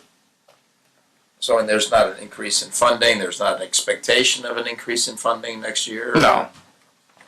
And this, they'll just be completing all the work at one time as opposed to segmented. Okay. And it only pushes it back 3 days. Right. Which is when the whole thing would be wrapping up anyway next year. So really it's the same date, but for just a portion of the work. So we need to take some action on this, approve the change order. Please, what's the pleasure of the commission, or do you have questions? Seconded, further discussion? All in favor, signify by saying aye. Opposed? All right, thank you. Yeah. All right, let's go on to, I don't know if we have any of the global stuff on here. We have Franklin on here, Street, right? Franklin Street, excuse me, yep. Yes, so. Oh, excuse me. I have a certificate of substantial completion for Franklin Street, which is just the items including surface asphalt. It does not include adjusting castings to grade or striping, which has yet to be completed. I'm anticipating having temporary striping this year and then completing final striping in the spring of next year.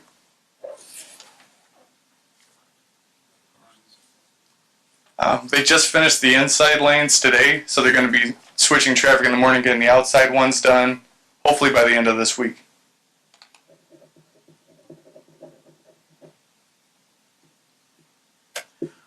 Okay, so we need to approve this also? Acceptance of the completion? So, yes. Mr. Phillips? Yes. Okay, so what's the pleasure of the commission on this? I'm assuming you're certifying that it is complete as Yes, designed. and yes, that all these items are complete, and that we're going to draft a punch list, and they'll have 14 days to complete those the punch list items. Motion to approve. Moved and seconded. Any further discussion? All in favor, signify by saying aye. Opposed? All right, thank you. While I'm here, could I discuss 11th Street Station? I wasn't here when you read the claims. Did we get the lighting project paid for? I believe Mark was submitted an invoice.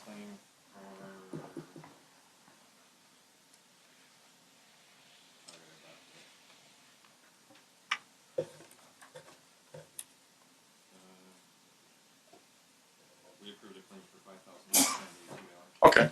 Yeah, and that's for that project, and it's complete, and I submitted some pictures to you guys, so it looks nice. So I just wanted to report on that. Great. Thank you. All right, item number 13, Pine Street paving, Haas and Associates.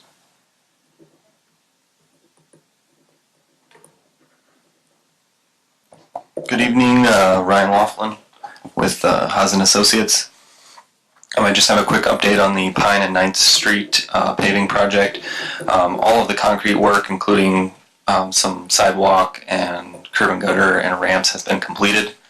The only remaining items on the project is the paving. We've reached a point in the year where we cannot put down the pavement due to the inclement weather and the temperatures, so that will be completed in the spring of 2020. That's all I have to update you on the project at this time. If you have any questions, I can attempt to answer them. I don't know. I defer to you, Craig. Any comments, questions, concerns, or No, don't have anything to add. other commissioners? Okay. Also here to update you on the Ameriplex Drive roadway reconstruction project. Right. The next item on the agenda. For all intents and purposes, this project is complete. There's just a couple of bookkeeping items here to take care of tonight to get it to roughly about 99% complete. Those two items are the certificate of substantial completion and the change order number 2, which is the final change order for the project. The certificate of substantial completion is a certificate marking and certifying that the contractor completed all the substantial items of work on the project to essentially get it usable as it was intended. It also marks the start date of their 2-year warranty. On June 12th, the contractor completed placing the pavement markings, and thereby, which was 2 days before June 14th, the substantial completion milestone date. So they completed that milestone, and therefore they're in compliance with the contract. So we are recommending that you accept the certificate of completion, and we brought 3 copies that have been signed and are just awaiting your signature. You okay with that, Craig? Yes. I would recommend approval of that. All right. What's the pleasure of the commission? So this is Ameriplex Drive. It's out by the Haskell building. It's the new entrance off of Route 20 into the, hopefully expect an expanded light industrial park. So.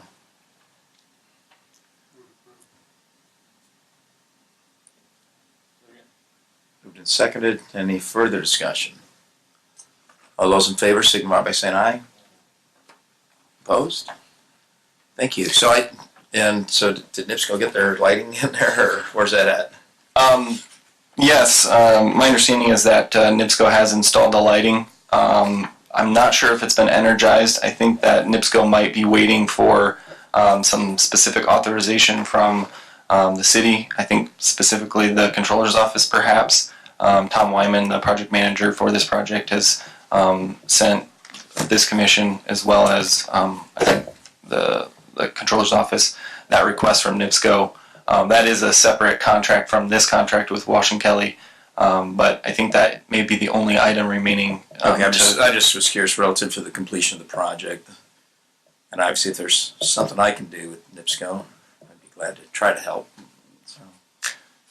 So the other item of business is the final change order, which this final change order adjusts the quantities, the bid quantities on the project to reflect the final as-built measured quantities, as well as any other deviations in quantities, and it also changes the final completion date to the actual date of completion of the project. The change order that you have goes into more detail than I'll give you tonight regarding any items that deviate from the original contract amount by at least $3,000. So there's a brief description for each of those items in the change order itself.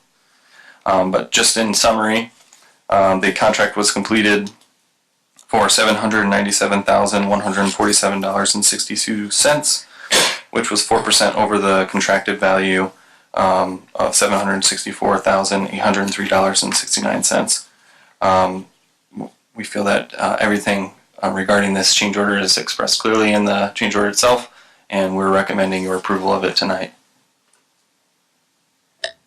I would agree. I would think that I would say that most of the items on this list are pretty customary and kind of expected in a project of this scope and magnitude.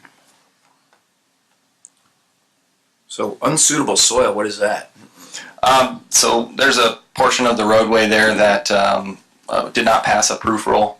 So we had to over excavate beyond which we thought we would need to excavate and replace that unsuitable soft material with stronger. Okay, so this is muck or something like that. Essentially, yes. Anticipate. Oh, you were there. All right.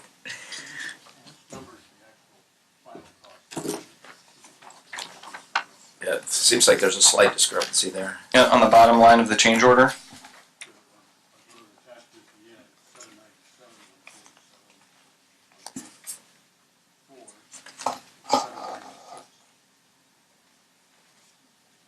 Oh, yeah, I saw that too. So it's. I believe that the change order amount of $32,343.93 is the correct amount, and that perhaps the amount listed for this change order on page 4 is maybe in error. I would have to double check that with Tom Lyman, the project manager, but I believe that would be the intent, is to change it to that amount that's listed twice on page 2 of 4.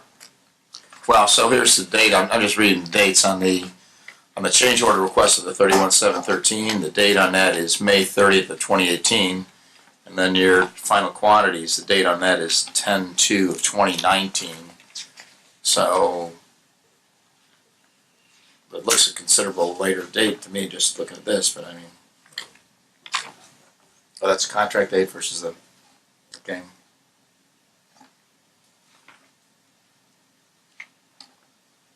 Yeah, because I'm sorry, you're right. So the actual date of that is October 3rd versus October 2nd.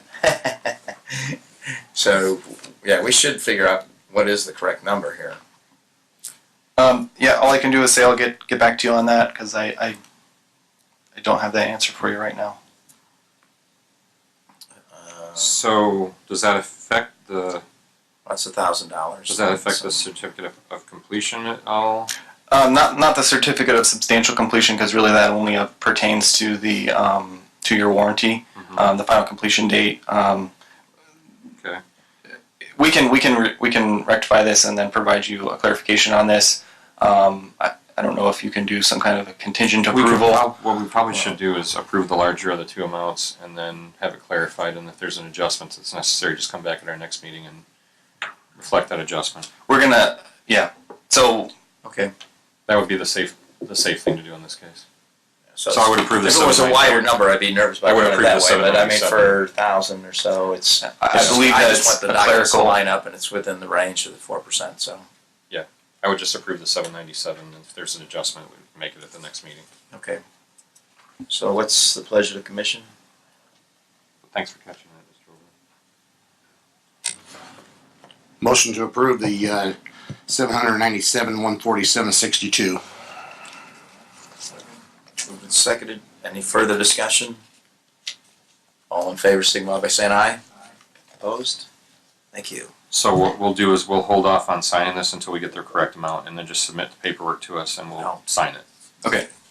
And then, so after that, assuming that there isn't a need to clarify and come before the commission again to clarify that and change the change order, we will, they will submit a final pay request, and we'll make a recommendation that's in accord with this change order. Justify the 797. Yep. Right. Yep. Okay. Okay. Any other questions? All right. Thank you. Any more questions for Mr. Laughlin? All right. Thank you. Yep. Because I don't think we have anything else on the agenda for you. All right. Blue Chip, Alan Cernick. Included in the packet was a certificate for substantial completion for the work being done at for the roofing, exterior finishes, and asphalt. The three aspects of the Blue Chip project that we were funding. Excuse me. These are the recommendations of our project manager with Berglund Construction.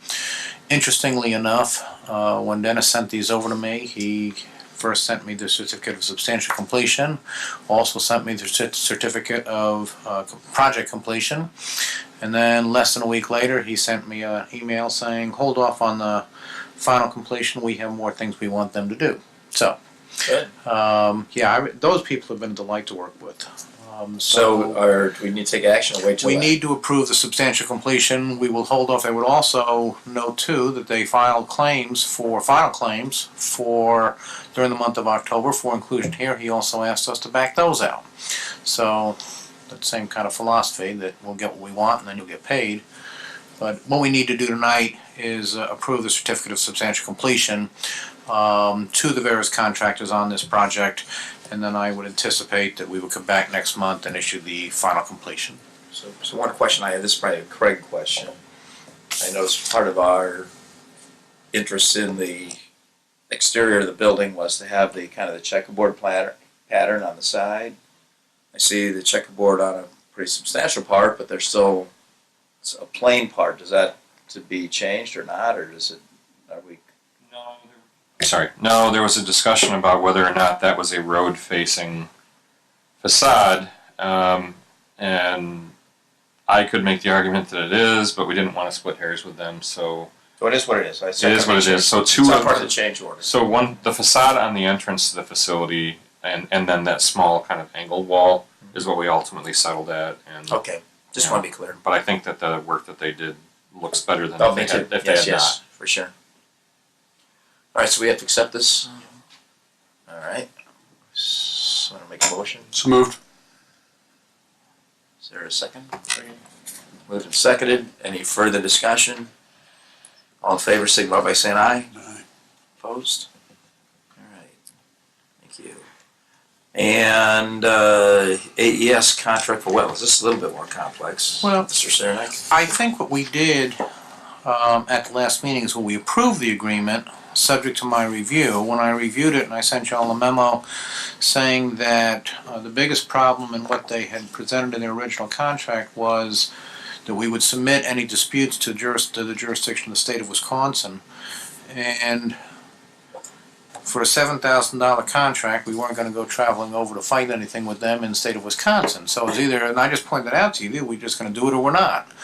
And then somebody, I guess, talked to them, and suddenly I got a proposed back saying that no, we can take care of that, we'll submit to Indiana, and we also put some other language in there. So then I went back and drafted up an addendum to the agreement that included all of those things, in addition to the, as what the addendum is, as well as on their, I think it's Schedule B or Schedule A of the original contract, in which they do admit to or do consent to our agreement or jurisdiction in the state of Indiana. So they actually have started work on this based on the approval from the last meeting and based on the subsequent discussions. I think they actually had the meeting on October, their first public meeting was on, or public action was on October 30th or October 31st. So they've gone ahead with everything, and we need to, I don't necessarily we know were in that we time need crunch to. weather-wise. Right. In order to get the work done. So. Right, and I don't know that we necessarily need to take a formal action on it. I just need Don's and John's signature on the addendum to the agreement. In that it was, like I say, it was approved at the October meeting, subject to my review. Okay, so we got what we wanted. It's We got what we wanted, yes. Okay. Any other discussion on that? Seeing we don't have to take any action. We don't have to take any action. Just your good counsel's working. You and again for us. you and That's good. John just need to sign that, and we need to get that All to right. them. And if you want to, And you have that, right? It's not in my signature file. I can give it to you. Okay, I don't believe I have it. So that's fine. Unless I miss it. Okay, and then John needs to sign it, and then get it back to me, and I'll get a copy to Debbie, and I'll send it to them as well. Finally sign this too. Alan, what's that? Sign this. Yes. And John needs to attest to it as well. And if you can get that back to me tonight, I can get it to them right away, and then I will get a copy to Debbie so you have it.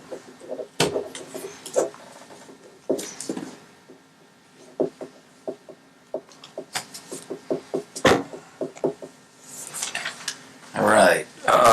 Moving on. Let's see. Approval of Stanhope Consulting contract. Mr. Phillips. Okay, so what this is a request to basically make a final adjustment to reflect work that was previously done and kind of wrap up the current contract that we have with Stanhope Consulting. Basically, the work is largely complete, and I reached out to Hubert Morgan to ask him, what was going to take to basically wrap up the contract for work that has been done to date, and because we paid what we had approved up to the point that was invoiced us to what we were allowed to do by approval from the previous meetings, and so I'm asking for an adjustment to the contract for a final $7,500 to basically wrap up that contract, because obviously there's question as to what the status of that plaza project is going forward. So this is basically community outreach work that we had for a number of projects in the city. For a number of projects, and this would basically just finalize our contract with. Make him whole, and we're even Right. close out work for the end of the year kind of thing. So. We need written language to amend the contract, or can we just do this with a motion? Do we need language to amend the contract, or is it I would at least expect to have a billing. Originally for consultation services, reaching out both as to plaza as well as getting community input on other on the Right. projects. Right. We amended that. We're amending the dollar amount. We amended that the first time. Right. To allow him to do additional work. Is this amendment then for more work or less work, or just rectifies what the work he is and based on the invoices and making the contract amount with that? The second part of that. So the question, going back to Mayor Overly's comment, do we have a document that defines the difference in the amount? No, but we can have Alan make those adjustments. I mean, it's the same. It would basically just be an adjustment to the same contract we have to reflect that change in dollar amount. Okay. It's not a change in language. It's just the dollar amount. Yeah. So it would be pretty quick to have you draft a change. Yeah, I can do that. I'm just. What is the need for doing that, though? I'm not sure. It's to reflect the need to basically for us to be able to pay for work that's previously been completed and bring us up to date. But still with- is less than what the original contract amount was. No, it's in addition to. Oh, it's in addition to. It's $7,500 Okay. in addition All to right. the original contract. Just give me that information. I can do that. Thanks. Yep. Mayor Overly, I appreciate the diligence on that, by the way, because we have a lot of stuff on the plate here. I want to make sure that we're dotting the i's and crossing the t's on that. So, all right. Any other questions on that? All right. Perhaps a little more complicated one. Item number 18, the Singing Sands Phase 2. Sorry, give me 1 second here. I'm Sure. just making sure I get paperwork where it needs to go. Yep. Okay, so this is a project that goes back several years, basically back It's the to beginning of time when this thing started. 2013, 2014 in that time frame.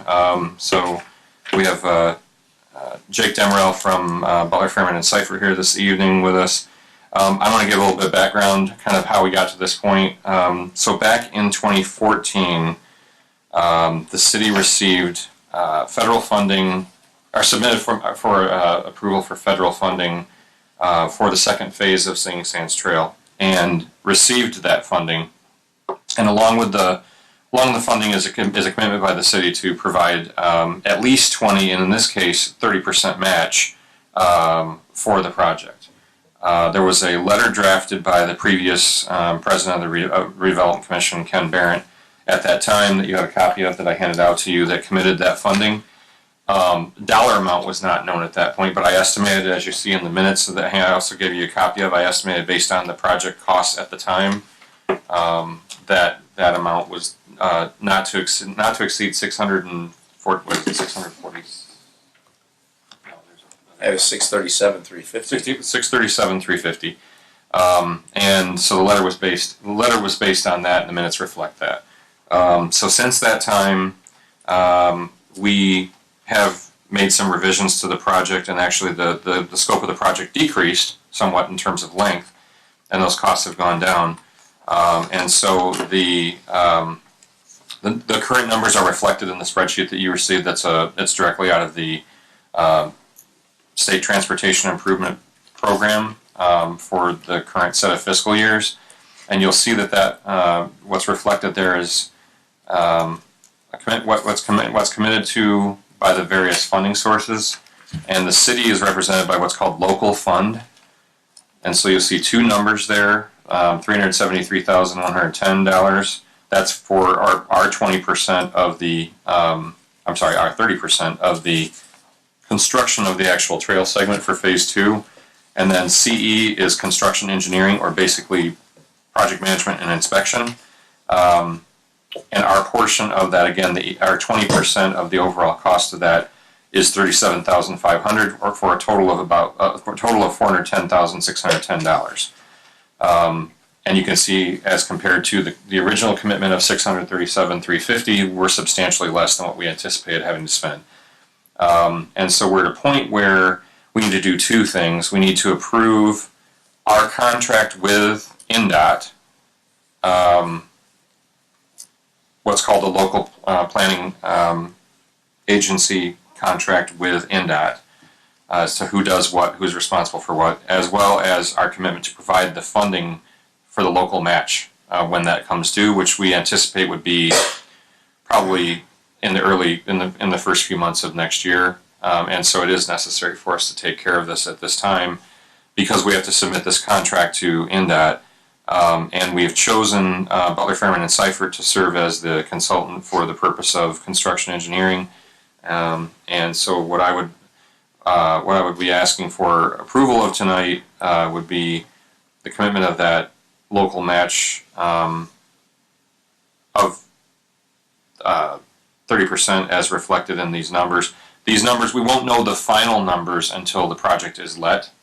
And it's scheduled for letting in January at this point, January 15th, if I'm not mistaken. You are right. So we won't know the final numbers until that point, but we have committed up to a maximum of $637,350. I just need to be able to move forward with the approval of the LPA contract with INDOT at this point, to send that back to INDOT, and our commitment to pay the local match when the bill comes to us from INDOT. So, Jake, do you want to add anything to that? Yeah, that was very well put as far as all the steps that need to be taken. I think I've done this enough times before. Yeah, you've done it a few times. So this agreement before you is for the construction inspection services that Craig alluded to that Butler Fairman will provide, which will be City of Michigan City's owner representative on site. These are based on an assumption of hours, based on anticipated construction duration. And again, those will be known more once we have the project let, understand the contractor and their schedule. This is an hourly not to exceed contract on the standard boilerplate of an INDOT consultant agreement or an LPA consultant agreement. So this project would anticipate letting in January, hopefully, fingers crossed, that the letting goes well and the project falls within the parameters that are required. And if that goes successfully, then we would anticipate starting construction on phase 2 in the spring. Correct. And completion by late fall. That's right. So what's the estimate of the commitment on this page? Our current estimate of our commitment is $410,610, $410,610. But again, we won't know that final number until the project is let. And like I said, our maximum commitment that we made previously was $637,000. Okay, so we're under the previous $350,000. We're well under the previous commitment. Mainly because we truncated the scope of the linear distance of the pathway itself. So substantially, actually. And so. And the 410 is within our budget? Yes. Okay.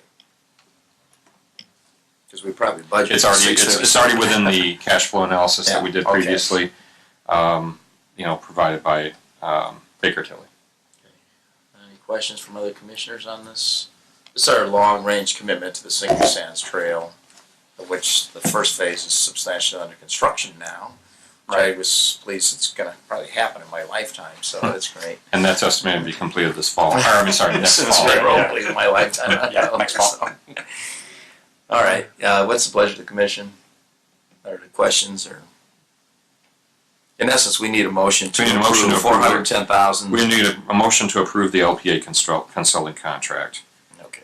I don't think we need to take any action tonight on the dollar amount. I just wanted you to know what our commitment looks like at this point. We won't know that final dollar amount until the project is let. We're committed since the. So the only motion we need tonight is to approve the LPA consulting. 20% a couple years back.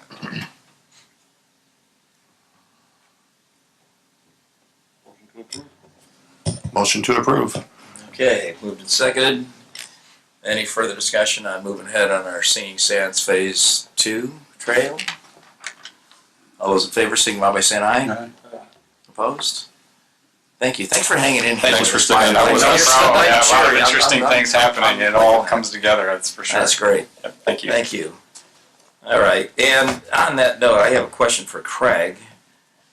And it's really, I see Dave still here, I think. So we got a couple dead trees out there by the trail, over by the property by the cooling tower.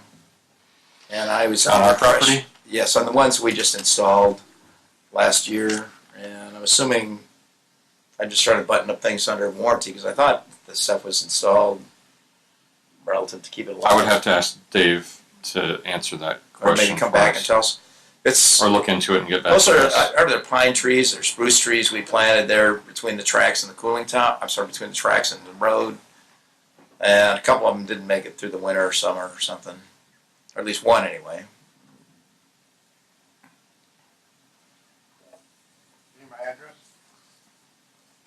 Yes, is this on? Yep.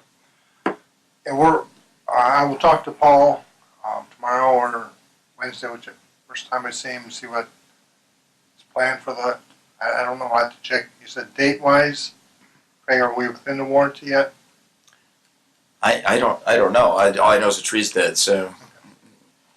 So we didn't, I guess what he was asking is if any of that was warranted, or if not, what would it cost us to replace those? Well, yeah, well, if it's warranty, obviously want to pursue it. Right, if not, we'll talk about the trail. Yeah. I'll check with Paul, like I said, either tomorrow, I know if he'll be in, or Wednesday. Okay, and maybe just come back to us at our next regular meeting and let us know. That'd be fine. I'll shoot you an email as soon as I know something, Craig. Okay. All right, thank you. Thanks for hanging with us too, by the way. Can you raise a tree issue? Did the trees get replaced in the parking lot in Washington Park? In the Parking lot, we had the trees that had died, they were gonna replace them this fall. I don't know, we can reach out to Jay. Yeah, I think Neese and that's find out his what the purview. status of Yeah, that is. right. Good idea.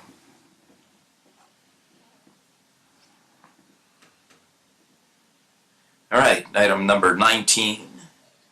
Mr. Phillips.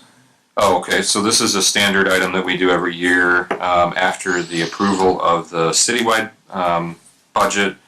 As part of the budget, the budget for the Department of Redevelopment, which is what we kind of converted to when some changes were made at the state level to basically make the Redevelopment Commission part of a department, a city department. Along with that, we have to submit a salary order, and so this salary order that you have that was passed out to you is reflective of, I believe it was the 1% pay increase across the board for all city employees that were civil city employees.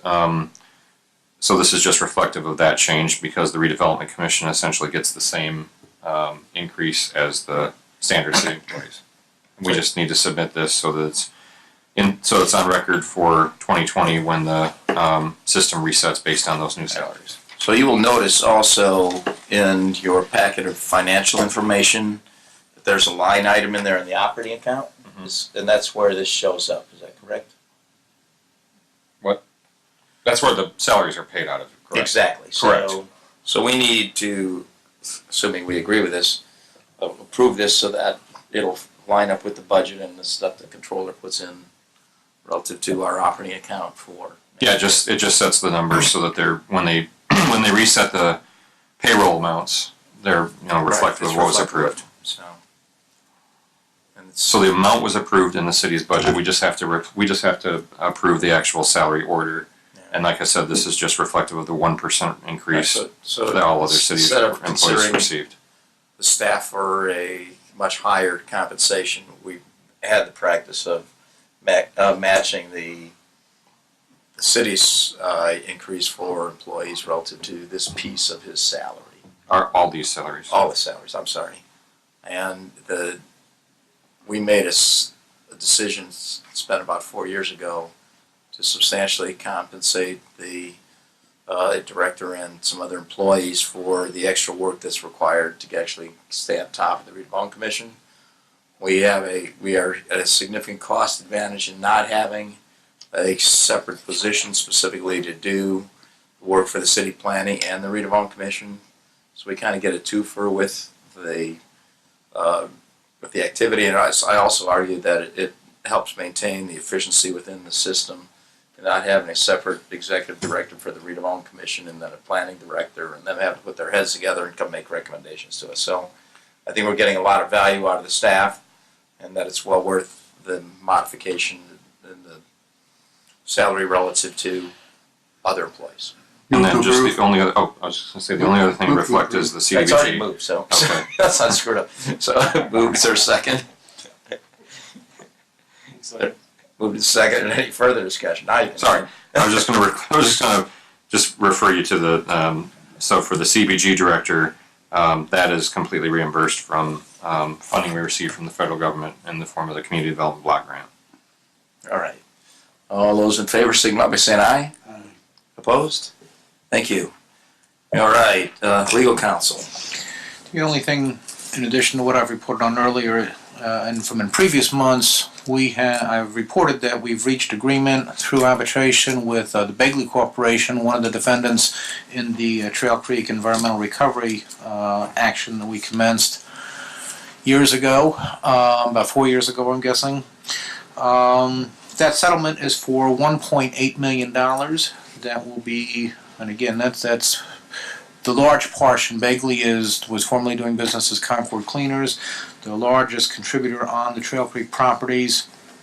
And going through all of this and getting the language correct for the last 3 months and going on this, where we are tonight is approving the settlement agreement for $1.8 million, which we paid to the city within 60 days after the execution of the agreement by all parties.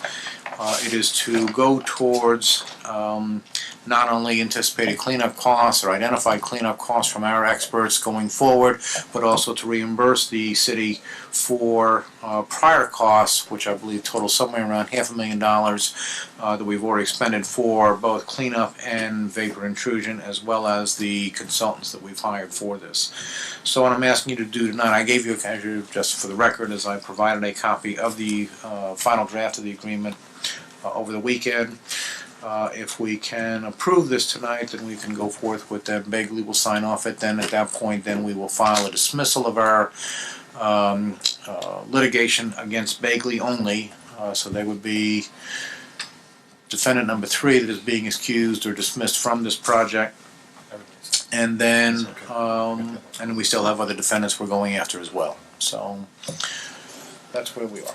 So the cool part of this is that this commission undertook hiring a consultant to help us with our litigation against some parties that were responsible for, or potentially responsible parties that were responsible for polluting some land that we now own.